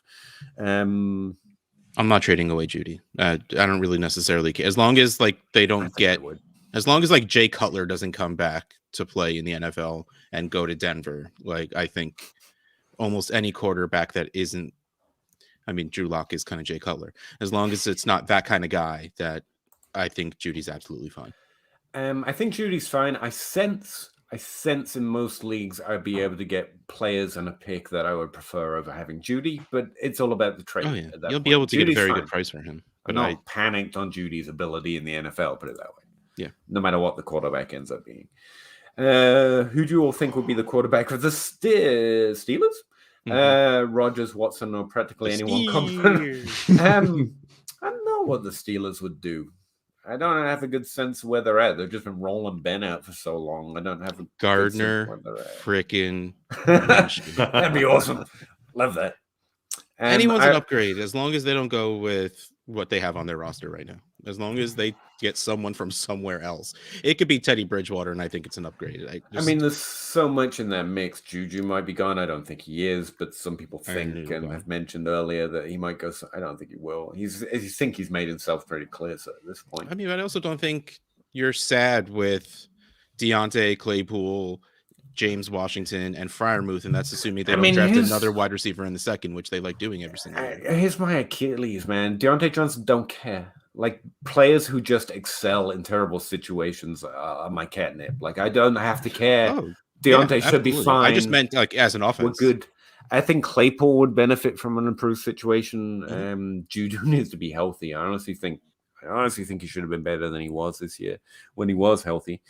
So maybe he could have used an improved situation too. And like Russ says, almost anything would be, except for Danny Dimes.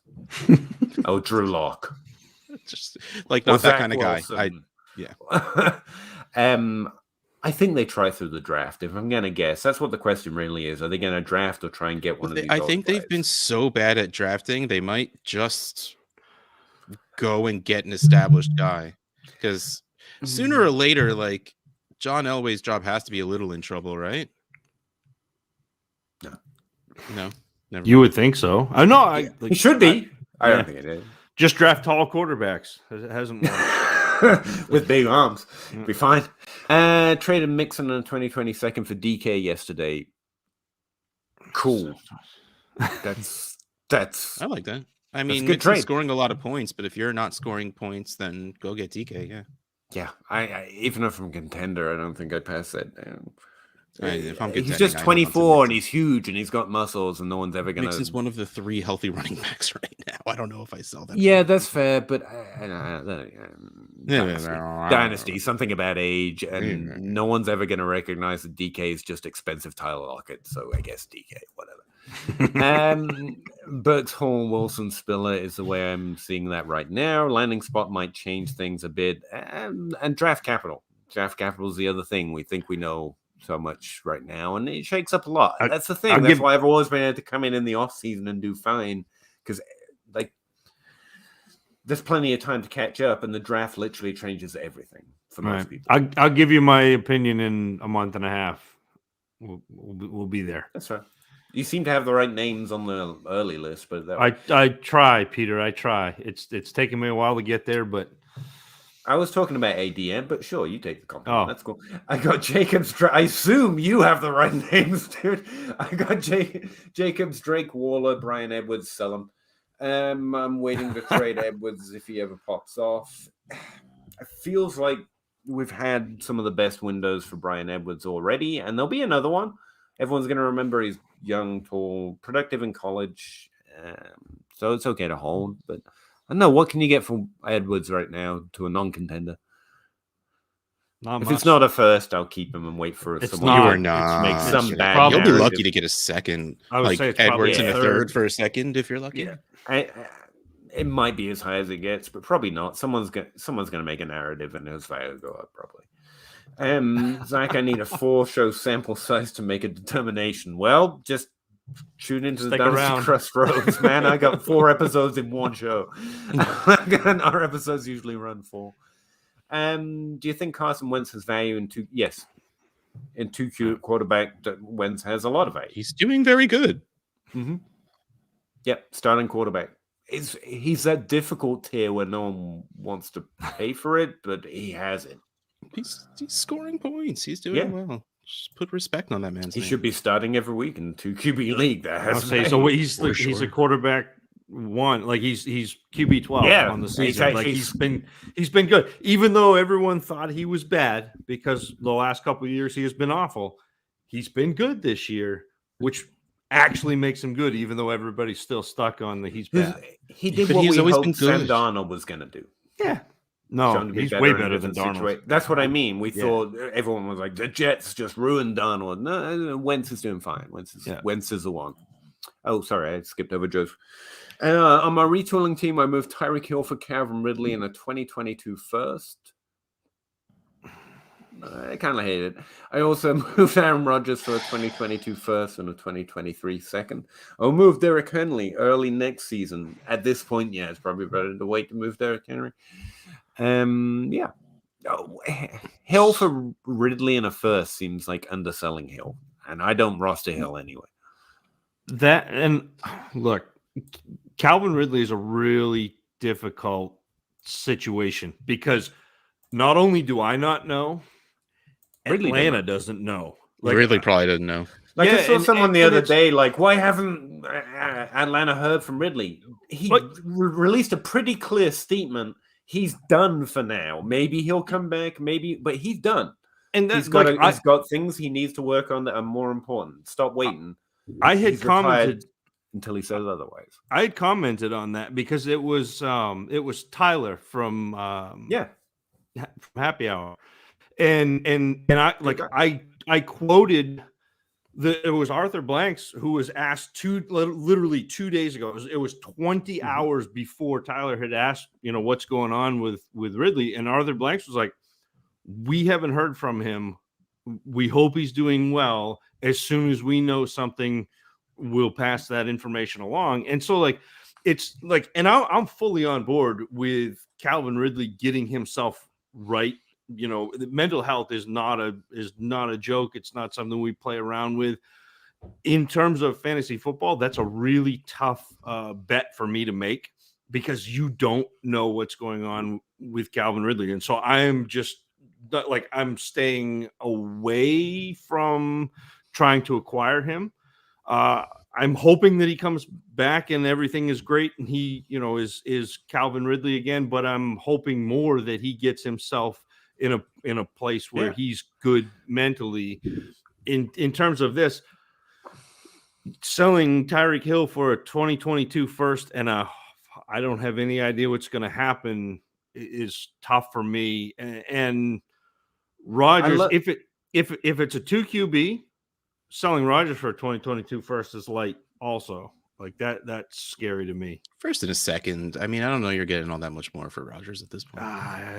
Maybe, but I don't. Yeah. What I was going to say about Ridley is the difference between this and an ACL tear is an ACL tear has a timetable and intention to come back. Yes. And this injury, the best thing for him, and it's true for an ACL tear, but we tend not to give physical injuries that benefit of that doubt, to be fair. The best thing for him might not be to come back. That's what he's saying in his statement. Yeah. It might be better for me not to play. And I don't know what's going to happen. There's definitely value in Ridley if his value drops to like a second round pick and I'm a non-contender and I want to stash him. Yes. But I'm the only thing I know is what the player told me. That's as close as I'm done. And he's done for now. Like, don't expect things. Yeah. Root for him. That's all we got. But, and Hill's going to be playing this year and next year and the year after, and he'll be a top 12 wide receiver probably. So I know about that one. It's like a first and a second for Hill, and it seems a little low, but that's just me. And I'm losing all my leagues this year, so don't take it too seriously. And DM, is there even a chance that T. Higgins has a better career than? Yes, there's a chance. Yeah, definitely. I don't think so.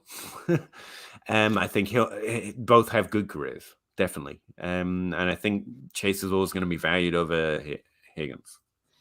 I can tell you that about the Dynasty market.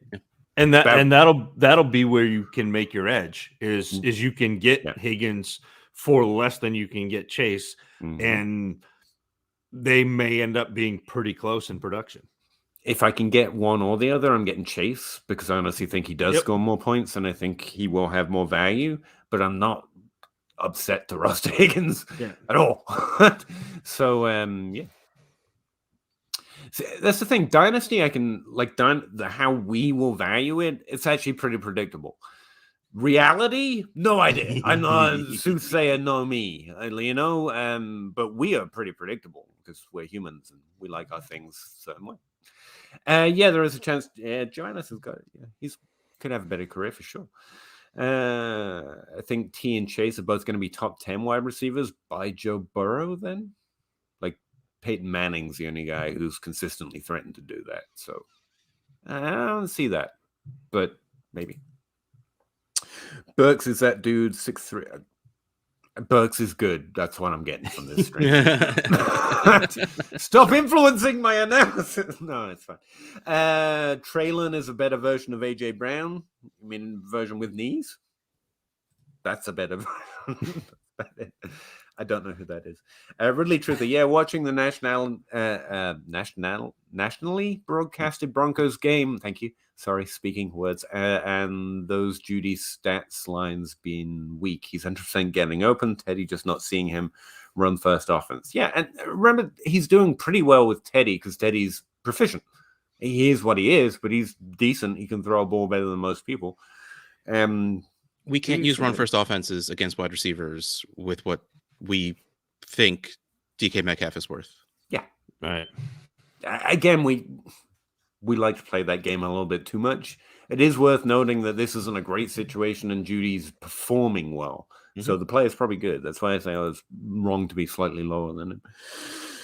Joannis finds us hilarious, or you guys hilarious at least. Probably just finds me. ADM. Probably Russ. Yeah. Is it crazy to think that Herbert could be the QB1 heading into 2021 too? Yes. Yeah, it's not crazy. I mean, it's I still crazy. think No, Patrick Mahomes is never going to be dunked below someone, and Kyler Murray is the only guy who you could argue should be. So, well, I think it will be. I mean, Josh Allen to me was getting into that tier, but then he's gotten that. Well, the whole Buffalo team has gotten super weird. But Josh Allen, yeah. Yeah, but like if we were to do a super flex startup right now and one of the 4 of those players went 101, I would not be surprised. Like I wouldn't be like, what are you doing, man? To be fair, you're talking about a tier of players that are all like a group of players that are all in the same tier. Yeah, so if exactly, you want Herbert over those others, that's fine. That's why I don't think it's crazy to think that. Yeah. I wouldn't blink. I just don't think like if we're talking about an average ADP or I think Mahomes or Mahomes and Kyler. I think Murray would be the one I would value over if I'm going to value anyone over the others. I think that's outside of Patrick Mahomes. It'll be personal. I think. I mean, I said at the beginning of the year that'll be personal preference between Mahomes and Murray being the QB1. Yeah, stop interrupting, Russ. Just for a change. Never. My show. That's exactly it. It's personal preference in that tier. Bengals is the next great funnel offense where 2 or 3 guys have 90 cents of production. Yeah, that's about the players though. I deserve that. Because you've got Higgins and Chase, 90% of the offense goes to him. Same way Jefferson and Adam Thielen are 90% of that offense, and then when Cook comes back, suddenly it divides again. Yeah, that's the only note I have. But yeah, it should easily be that way. It's unfortunate for Tyler Boyd, who is a very good player in himself, but it's also making him pretty good value in Dynasty right now, to be honest. Anyone else buying Tyler Boyd shares? Just me. Got it. Just you. Parker Watson, if Russ is traded, is there any chance Geno goes to into 2022 as a QB? Yeah, the Seahawks love doing that. they love starting some Geno. You don't want it if it is, but no. Yeah, I think that would easily do that. But again, most QBs will look not terrible throwing the ball to DK and to Lockett. Wilson is very, very good, and it helps that he's very good at manipulating. I was about to say manipulating the pocket, but running away from the pocket and not getting hit because there is no pocket because that offensive line will always be terrible at pass blocking. But still, if someone can get the ball out of their hands relatively quick, then you have DK and Lockett, and it's not that big of a problem. But I really hope they don't go with Geno. If Russ wasn't like a 4th round pick, like the recent thing is to go all quarterbacks that can run. Like maybe they should try out for a different position or athletic. And I can't help thinking if Russ wasn't so under the radar when he came in, they would have been saying that about him. What's funny is it's not. He was like physically under the radar, not because he was short. If he was 2 inches taller, he would have been a 1st round pick, and everyone would have been saying that about him. Yeah. Fade the combine. Confirmed. Nicholas, don't sleep on Drake London. I will try not to. Sounds like he would be upset if I tried that such a super thing. Sounds like a character from a movie, by the way. It really does, doesn't it? My mind went to trying to physically sleep on top of another human being I haven't met before without them noticing. But yeah, that's like a detective name in some sort of. That is an awesome name. I hope he makes it. But he's also very muscular, probably, so it wouldn't be very comfortable to sleep on him. 6'5" crazy jump ball seems to confirm it. Trade Chubb for Dobbins next year. Do it now? I would not.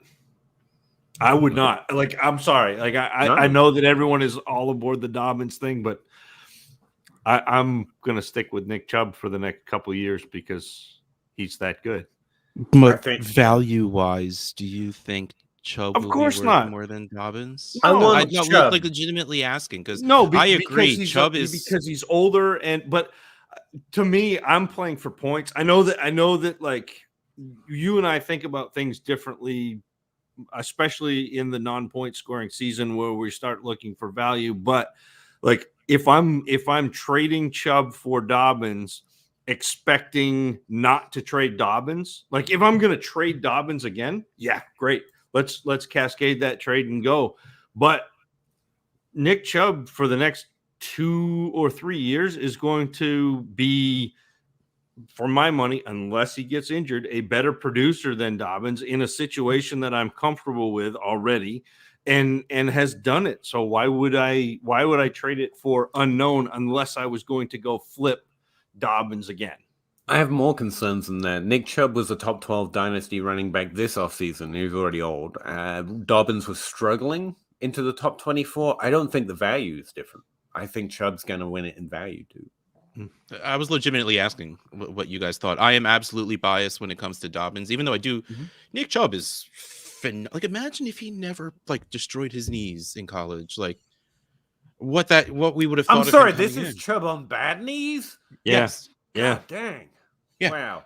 He's significantly he's really freaking good. I love J.K. Dobbins, and seeing what Devonta Freeman is doing right now, to think what they could be doing with Dobbins instead of Devonta Freeman.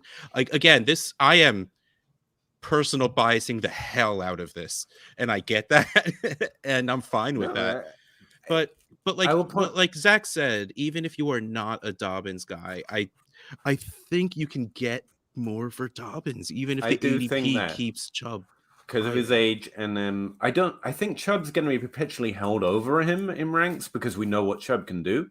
Yeah. And Dobbins was more of a committee even in the year he was healthy. But we're going to get more years out of Dobbins at a lower rank, and people are going to value him over him even if they don't rank him over him.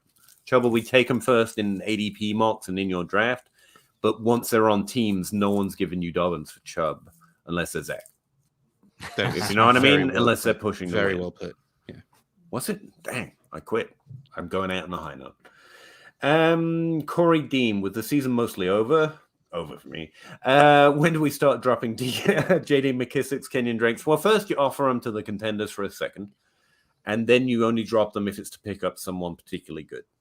That's start snatching up players. Any bench stashes we should be grabbing now. I just did a podcast on that for real deep stashes. Do you guys have any? I don't do that. Because I mean, let's face it. Like, usually guys like McKissick and Kenyon Drake will always be in the same position. Like JD McKissick has been in this situation for 3 or 4 years already. Kenyon Drake, well, he was a starting running back for a couple of years and then a committee back, and now he's a bit of a change of pace. I don't even know what you call what he is now, but he's going to be on a roster. So to me, yeah, if I can get a third for him, cool. Otherwise, I'd rather hold on to him than drop him for, what was that Indian, like Michael Strachan? Was that the guy that people were going nuts for in the preseason? That whatever, like. If these are your best drop candidates, you probably don't have anyone to drop. Yeah, like and anyone on the waiver wire to pick up would be like if there's people on the wire you want to pick up, go send McKissick and Drake to get someone usable. Like start doing some 2-for-1s that you can pull off, and that'll open up a bench spot. Like I would much rather prefer that than dropping someone that someone's gonna be like, oh yeah, I'll go pick that guy up, and then maybe they get 1 usable week, 2 usable weeks, maybe. They use him as a package to go get someone else, but that's something you could have done. And for what? Like, chances are for nothing. Running backs don't often end up being roster cloggers. I know Ryan has a whole system of what makes a roster clogger, and running backs can always produce. And so they always have some level of backup value, and so they never really are roster cloggers. That's a difficult point. I would guess if you were to show us your team, we'd probably point to someone else to drop first. So Russ's point's probably the best one. Stash Palmer, ASAP. I'm fine with that. Carlson Palmer? No, he's talking about the Canadian, right? Jesse Palmer. Arnold. Oh yeah, stash some Arnie Palmies, baby.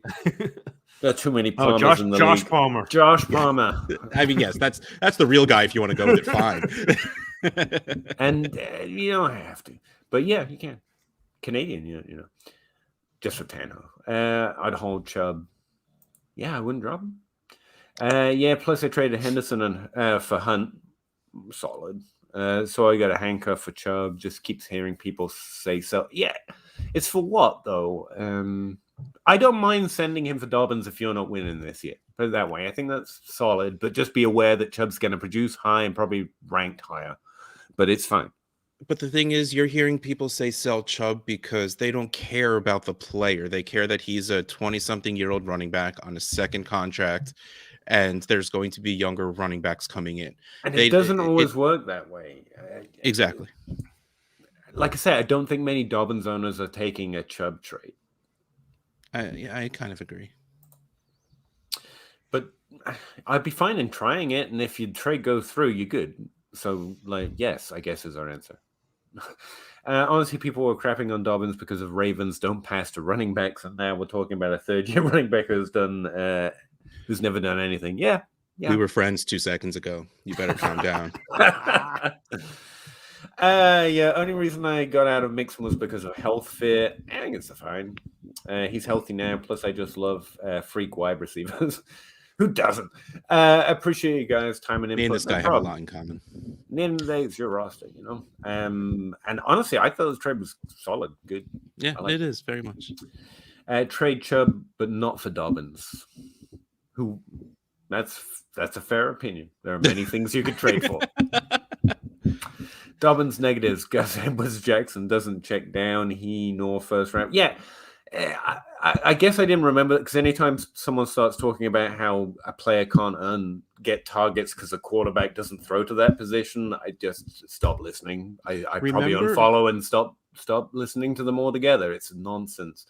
It's nonsense. Remember when we were worried about Christian McCaffrey not catching the ball because Cam Newton threw the ball too hard and that's why he never checked down? Literally, the proof was meant to be Cam Newton, and then the disproof is literally like you couldn't have a better.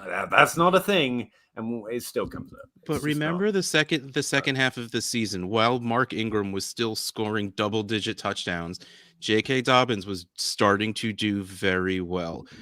The Ravens they don't want to run one running back because of the amount of work they give their running backs. Gus Edwards isn't stealing touches from J.K. Dobbins. He's getting touches because the coaches want a second running back to get touches. Yeah, that's the thing with targets. It's not about the quarterback. Or the running back usage is much more coaching dependent. Mm-hmm. But targets can work a little different. Well, running quarterbacks are always said to dump off less because they run instead of dumping off.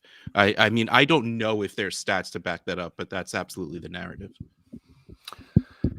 Stats, never heard of them. JB, how you doing? Oof, I don't like either trade. Rodgers, if it's a super flex, yeah, Zach was kind of similarly nervous of both. It's about value. It's not about what you neither think of those trades were value, though. Like a first and a second was what that Ridley trade is not value. For Rodgers now. No, that was Hill. Then why trade him? And Rodgers, a single first and two quarterbacks? Unless your team is bad. Unless your team is bad, don't. Well, he seemed to be selling out, and I mean, you're only getting a year or two younger going from Hill to Ridley, but still, it seemed like that was the case for that team situation. But here's what I'd say: he knows his league better, and if that was the best offer he can get, it's probably what he has to take. Yes. I don't know. I think some people, and this may not apply. What was it Nick? This may not apply to Nick.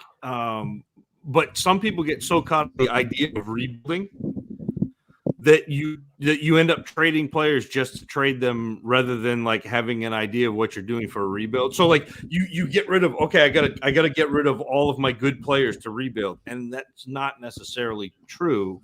It's you've got to get value back, or you've got to get pieces that you can actually use going forward. Otherwise, you just dismantled your team, and now you have 3 picks in the 2022 draft and nothing And Calvin else. Ridley. Yeah. So like, what are you gonna where do you go from there?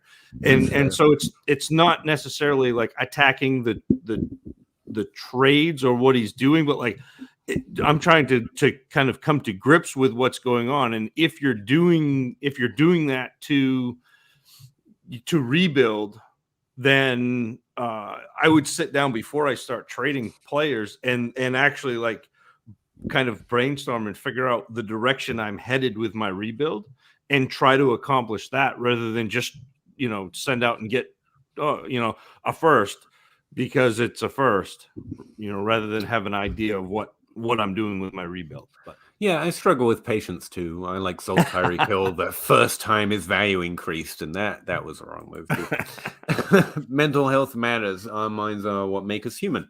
That and thumbs, so I hear, but I agree. Believe in you can keep or sell. Keep. Yeah. Yeah. I think we're all on the same train. Yeah, keep. Yeah. But it's sell for what? I mean, without a trade on the books, it's hard to say. Like, you gonna give me 3 first? Sell. Rashad Penny, no. How do you rank these running backs going into the next season? Mitchell, Dillon, Javonte, Dobbins, ETN, and Akers. Well, Javonte's on the top. And that's about it. I had to lean back for this one. Like, I need to soak this in. For me, it's Javonte Williams, it's Dobbins, and then take your pick, whatever you prefer between Mitchell, Dillon, yeah, like that whole the last 4 is. I like Mitchell. Yeah, I think Mitchell's my next. Yeah. Mitchell, ETN, and that's the guy I would target of all of them. Akers, Dillon. I think is my order. I think I might have Akers over ETN anyway. Yeah, I'd have Akers over Dillon, ETN. Yeah, that's fine by me. You're the one. That's that needs a good to question. To the next question. That's you're the one leading. Oh yeah, I think we did it right. And here's Joannis' answer. So that's pretty. That's wow. High on Dillon. Yeah, apart from Dillon and ETN, high on ETN for me. But there you go. Really, truther. A-Rob to Chargers if they don't resign. Marcus Williams would love would be that. an awesome. Yeah, that would be beautiful. If he signs there, trade him. Yeah, we're back to the quarterback one, like big arm, throw it up to A-Rob. Love it. Sure. Someone wants Boyd. Yeah, normally just me. But okay, what pick should I get for him? It's a 2nd round pick at this point. Yeah, I've been getting them for slightly less, so a 2nd would be good. I agree with your take, except ETN, and have him last because of Robinson. Yeah, that's why I put him there. I'm James Robinson till I die at this point. I'd fire Urban before I'd fire James Robinson from my fantasy team.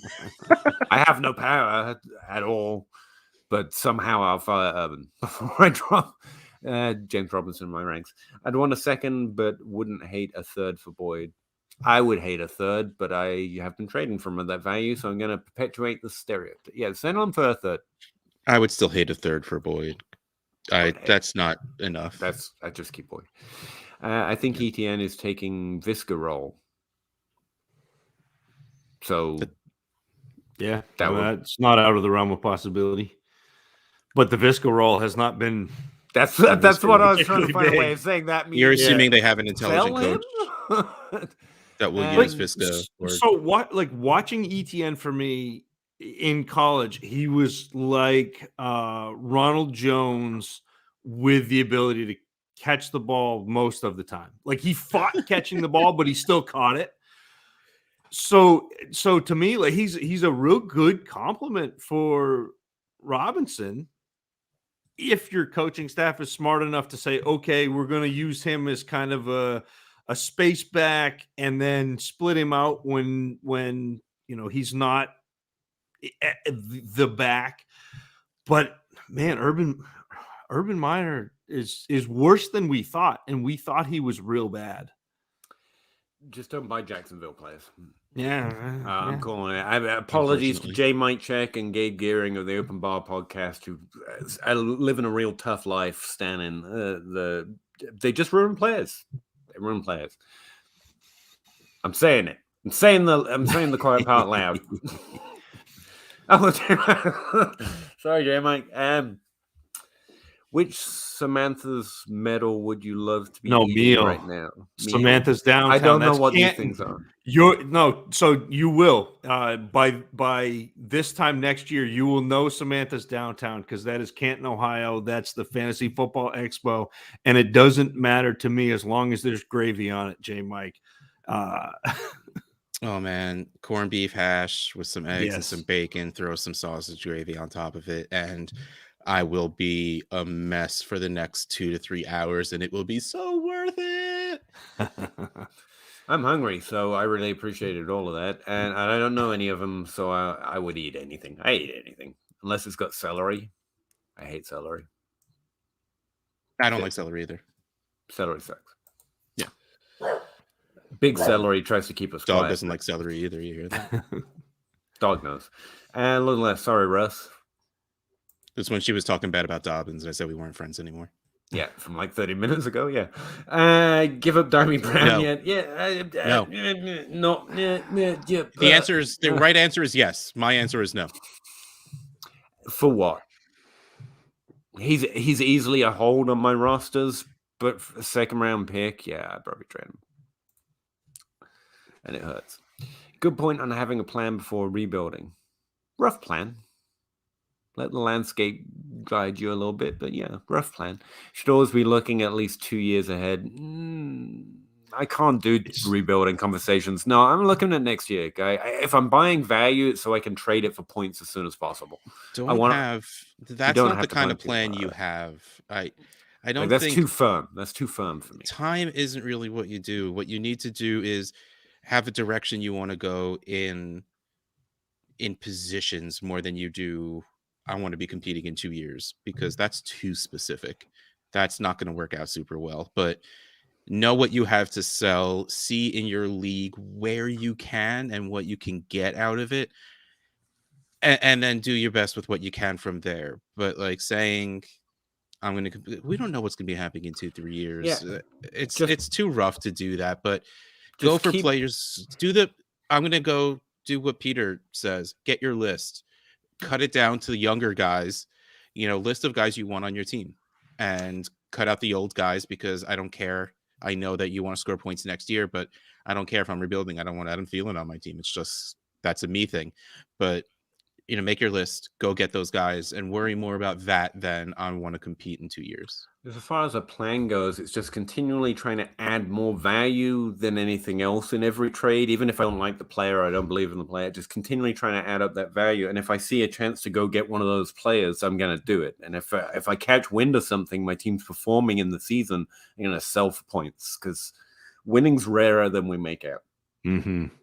Yeah, like even if you made the playoffs, it's like what, a 12% shot, 40% shot at winning now. It's if it's higher, if it's easy to win, try a different league. It's more challenging and fun, and hurts more, but it's more challenging and fun. But hey, Parker, I'm not shitting on your take here. Yeah, it is a good idea. Have an idea of the direction you're going. Just don't get too set on timelines and positions. Be Water. Be Bruce Lee.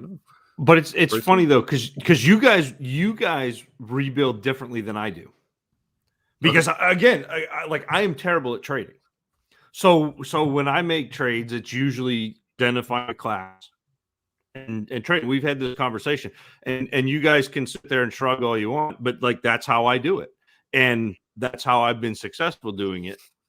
And so I mean, like I like different. That's the beauty of yeah. The beauty of like this whole game is there are different ways to go about attacking it and figure out what works for you and do that. Because again, like I am terrible at trading. So most of my rebuilds are through rookie drafts, which is why I had to get better evaluating rookies.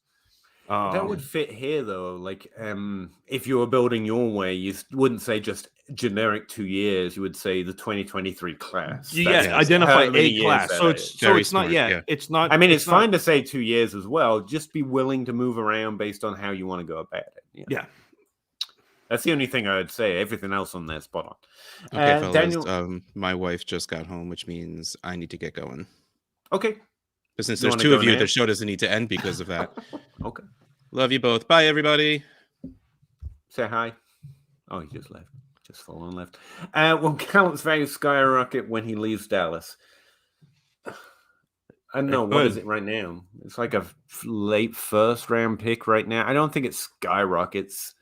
I think you're higher on Gallup than a lot of Probably. the community is, and rightly fair. so, because I think he's a good receiver. But I think he's got a chance to go somewhere, and all of a sudden, instead of being the 3, he could be a 1. He's probably a 2, but either way, that increases his value. That's fair. It's like the running videos we were talking about. The minute there's trade rumors or an actual trade, there'll be a bump up in the. Yeah, that's fair to say. Todd, the Chargers are too cheap to pay up for a guy like Robinson. Don't know. It sounds right. I don't know about the spending history. Zach's got nothing. Nicholas, I'm flipping players. Alex Collins for Tyler Boyd. Yeah. Darren Williams for Christian Kirk, definitely. Flip Lockett for Knox and Waller. Lockett and Knox for Waller. I've been a little bearish on Waller lately, and that's unlike me because he's an old, good tight end, and normally I'd be all in. But especially with Lockett, Lockett's one of those guys I'm perpetually buying rather than selling. But it's not bad. I think that's comes up even, if you know what I mean. Yeah. Depends where Gallup goes. Yeah, that would have an effect on how much of a bump.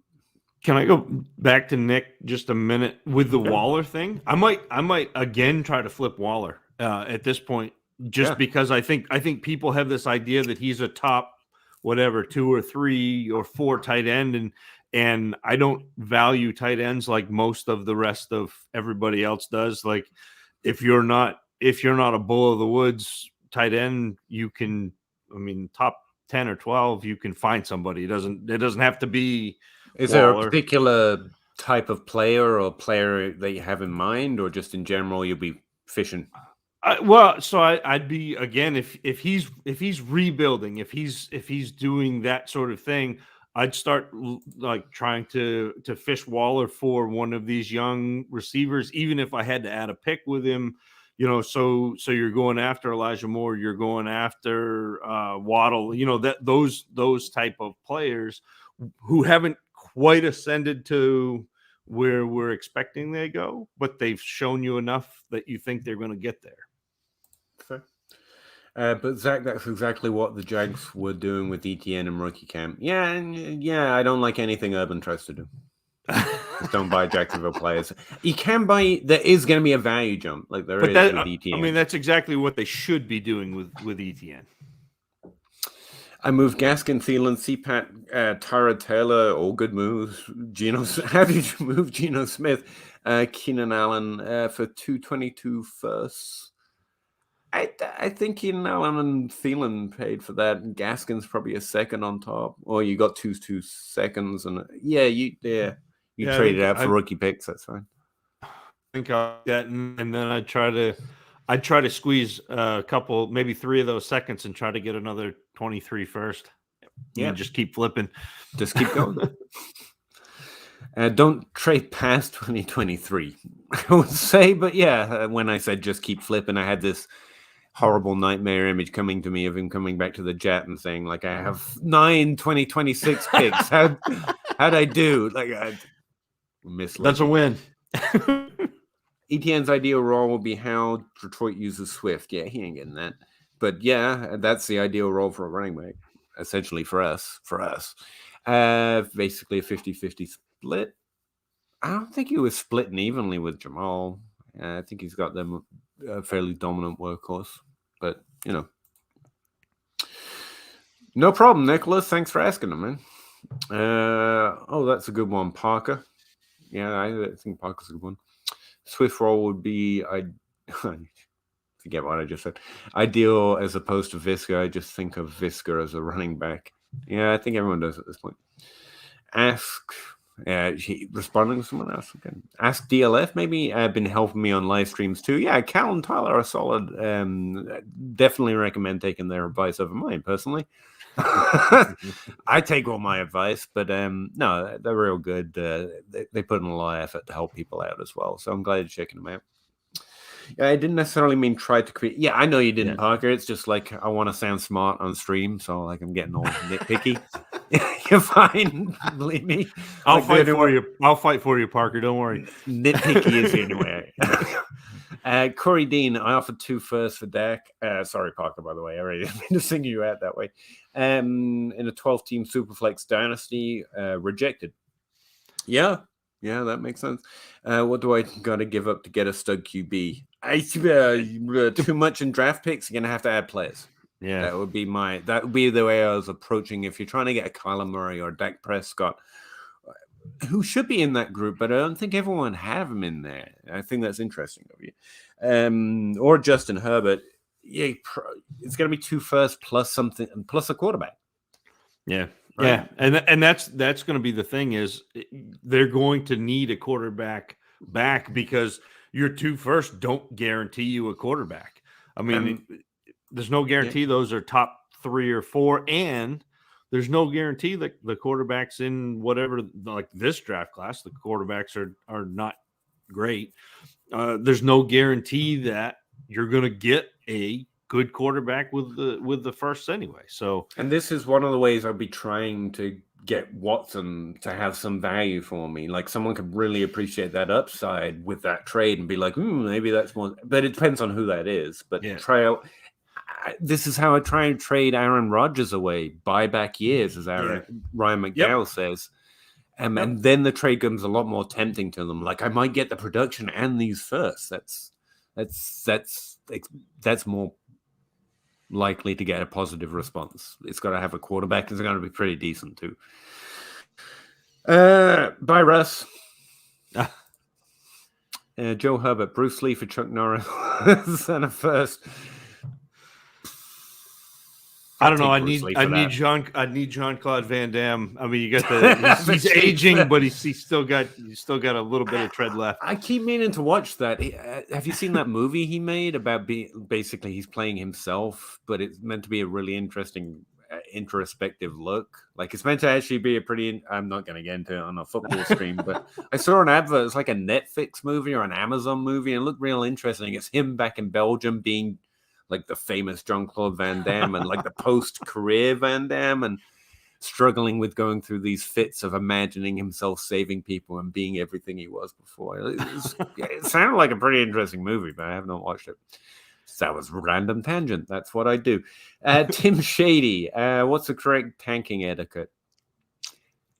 What are your league rules? Follow them. Yeah, and that's probably it. If it's written out in your leagues, like I've got some leagues where it's expressly written in the rules that tanking is prohibited, then don't do it.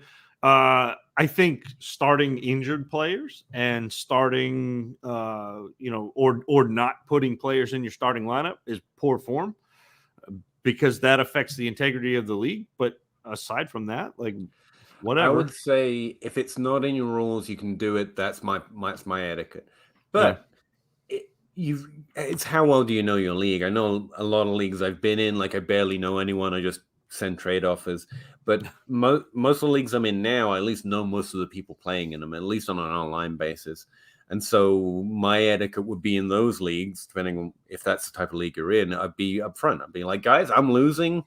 Here's what I'm thinking of doing. It's not in the rules. It says it can't. Would this upset you?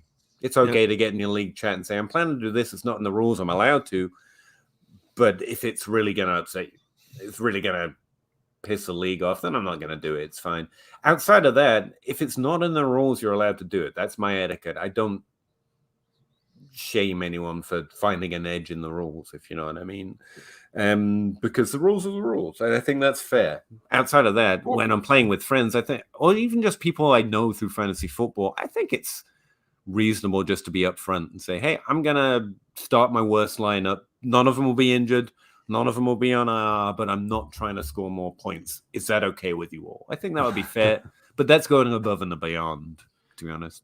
Well, and the other piece of that is, yes, they're ensuring a better pick. They still got a hit on that pick. So exactly. It's actually still a risk, to be honest with you. Maybe let Lady Luck decide instead of, trying to pick your own pick. No. Like I picked N'Keal Harry, it wasn't great. So sometimes you let a little variance creep in just to save yourself. But yeah, that's my answer. Anything that's not in the rules is perfect etiquette. But honestly, if it's a league with people that I know or don't, I might get in the league chat or whatever messaging service you said and said, hey, this isn't in the league chat. Is it going to upset you? But that's above and beyond. Yeah, exactly. Parker again. Thanks for the replies. And Last Boy's new sub will be back. I really appreciate it, Parker. I do. Daniel McGrath. I'm a Bronco fan. And I feel like I should sell Judy whenever he has a big game. That's kind of where I'm at. I don't disrespect the talent of Jerry Jeudy. Don't get me wrong. There's more upside than what we've seen. But it feels like it's like a Rashad Bateman. Like we've been knowing he's good for so long that his value crept up to where it could be more than once. And if it gets there, I'm all for trading it. But it's about the trade. If the QB situation doesn't get better, Javonte will be the only guy worth rostering. He could well be. He's probably going to be the most fantasy relevant, at least in the current situation. And that's the thing. Like, it's going to change. Probably throw up an idea. It will change. Judy's going to be fine. Yeah. But if I'm getting Elijah Moore plus, if I'm getting Rashad Bateman plus, if I'm getting if I'm competitive, if I'm getting Devontae Adams straight up, I do that. Not if my team is like deprived of all of the value. That's where it's really the trade and the team specific. I don't think you're in a bad place. I think you've got it down here. You know Judy's good, but if the value creeps up for a random 1 week reason, I think it's fair to explore trades. Yeah. I think we're at the end here, Zach. There have been no more comments.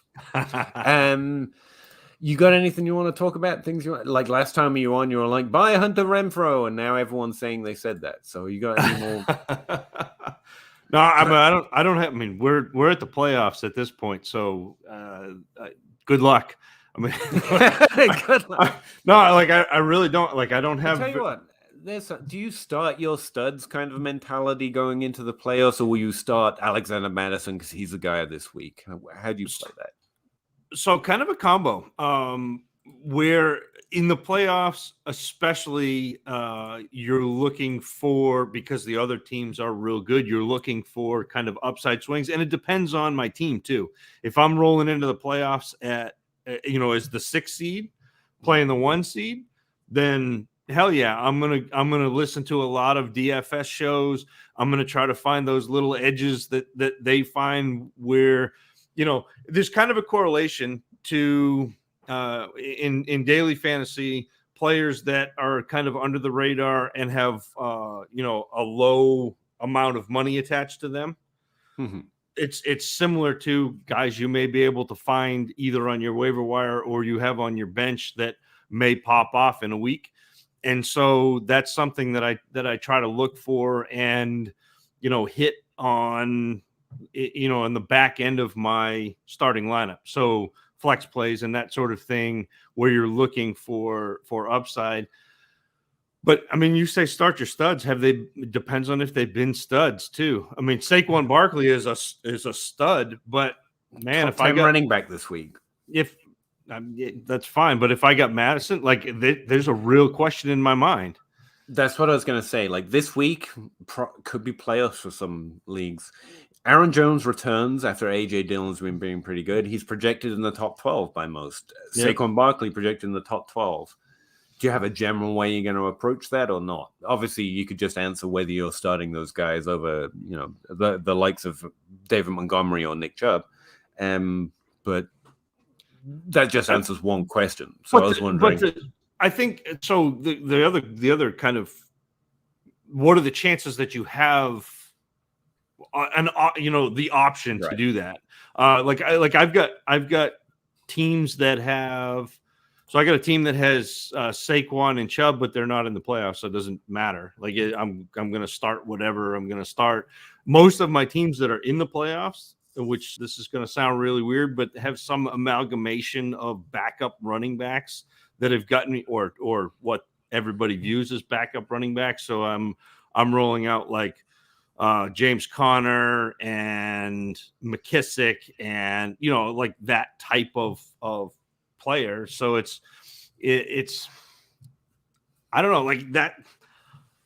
I do really value kind of matchups at this point, and especially players who can get you that big upside swing. Yeah, I like that. And mostly I'm gonna go with who I think scores more points. I'm not gonna tilt overly that they are not a stud. Yeah. Leonard Fournette's a solid start. Alexander Madison, I'm starting him. But I do think I would, instead of start your studs, I would continue with whatever process has got me there. I'm not going to dramatically shift. Like if you've been starting your studs and that's been working for you, like I think the process is what I would maintain rather than the studs. Yep. Derek says essentially, he ended up with CeeDee Lamb and Javonte by not tanking, and that goes to Zach's point. Yeah, I have to say I enjoy winning, even if it's just a week. So mostly I've never actively tried. I can't think of a time I've actively tried to score fewer points. But I've never been bothered by someone trying to find an edge in the rules. But personally, I feel I get more pleasure because winning is rare, and knowing I just screwed someone's week. Actually, I like that. Yeah, and I'm with you, and I think back to it was what the year that Barkley came in. What was that 2016? And I think it was 2016. I could look it up, but I'm not gonna. And I had coming to the end of the 2015 season, we're kind of neck and neck, and 2018.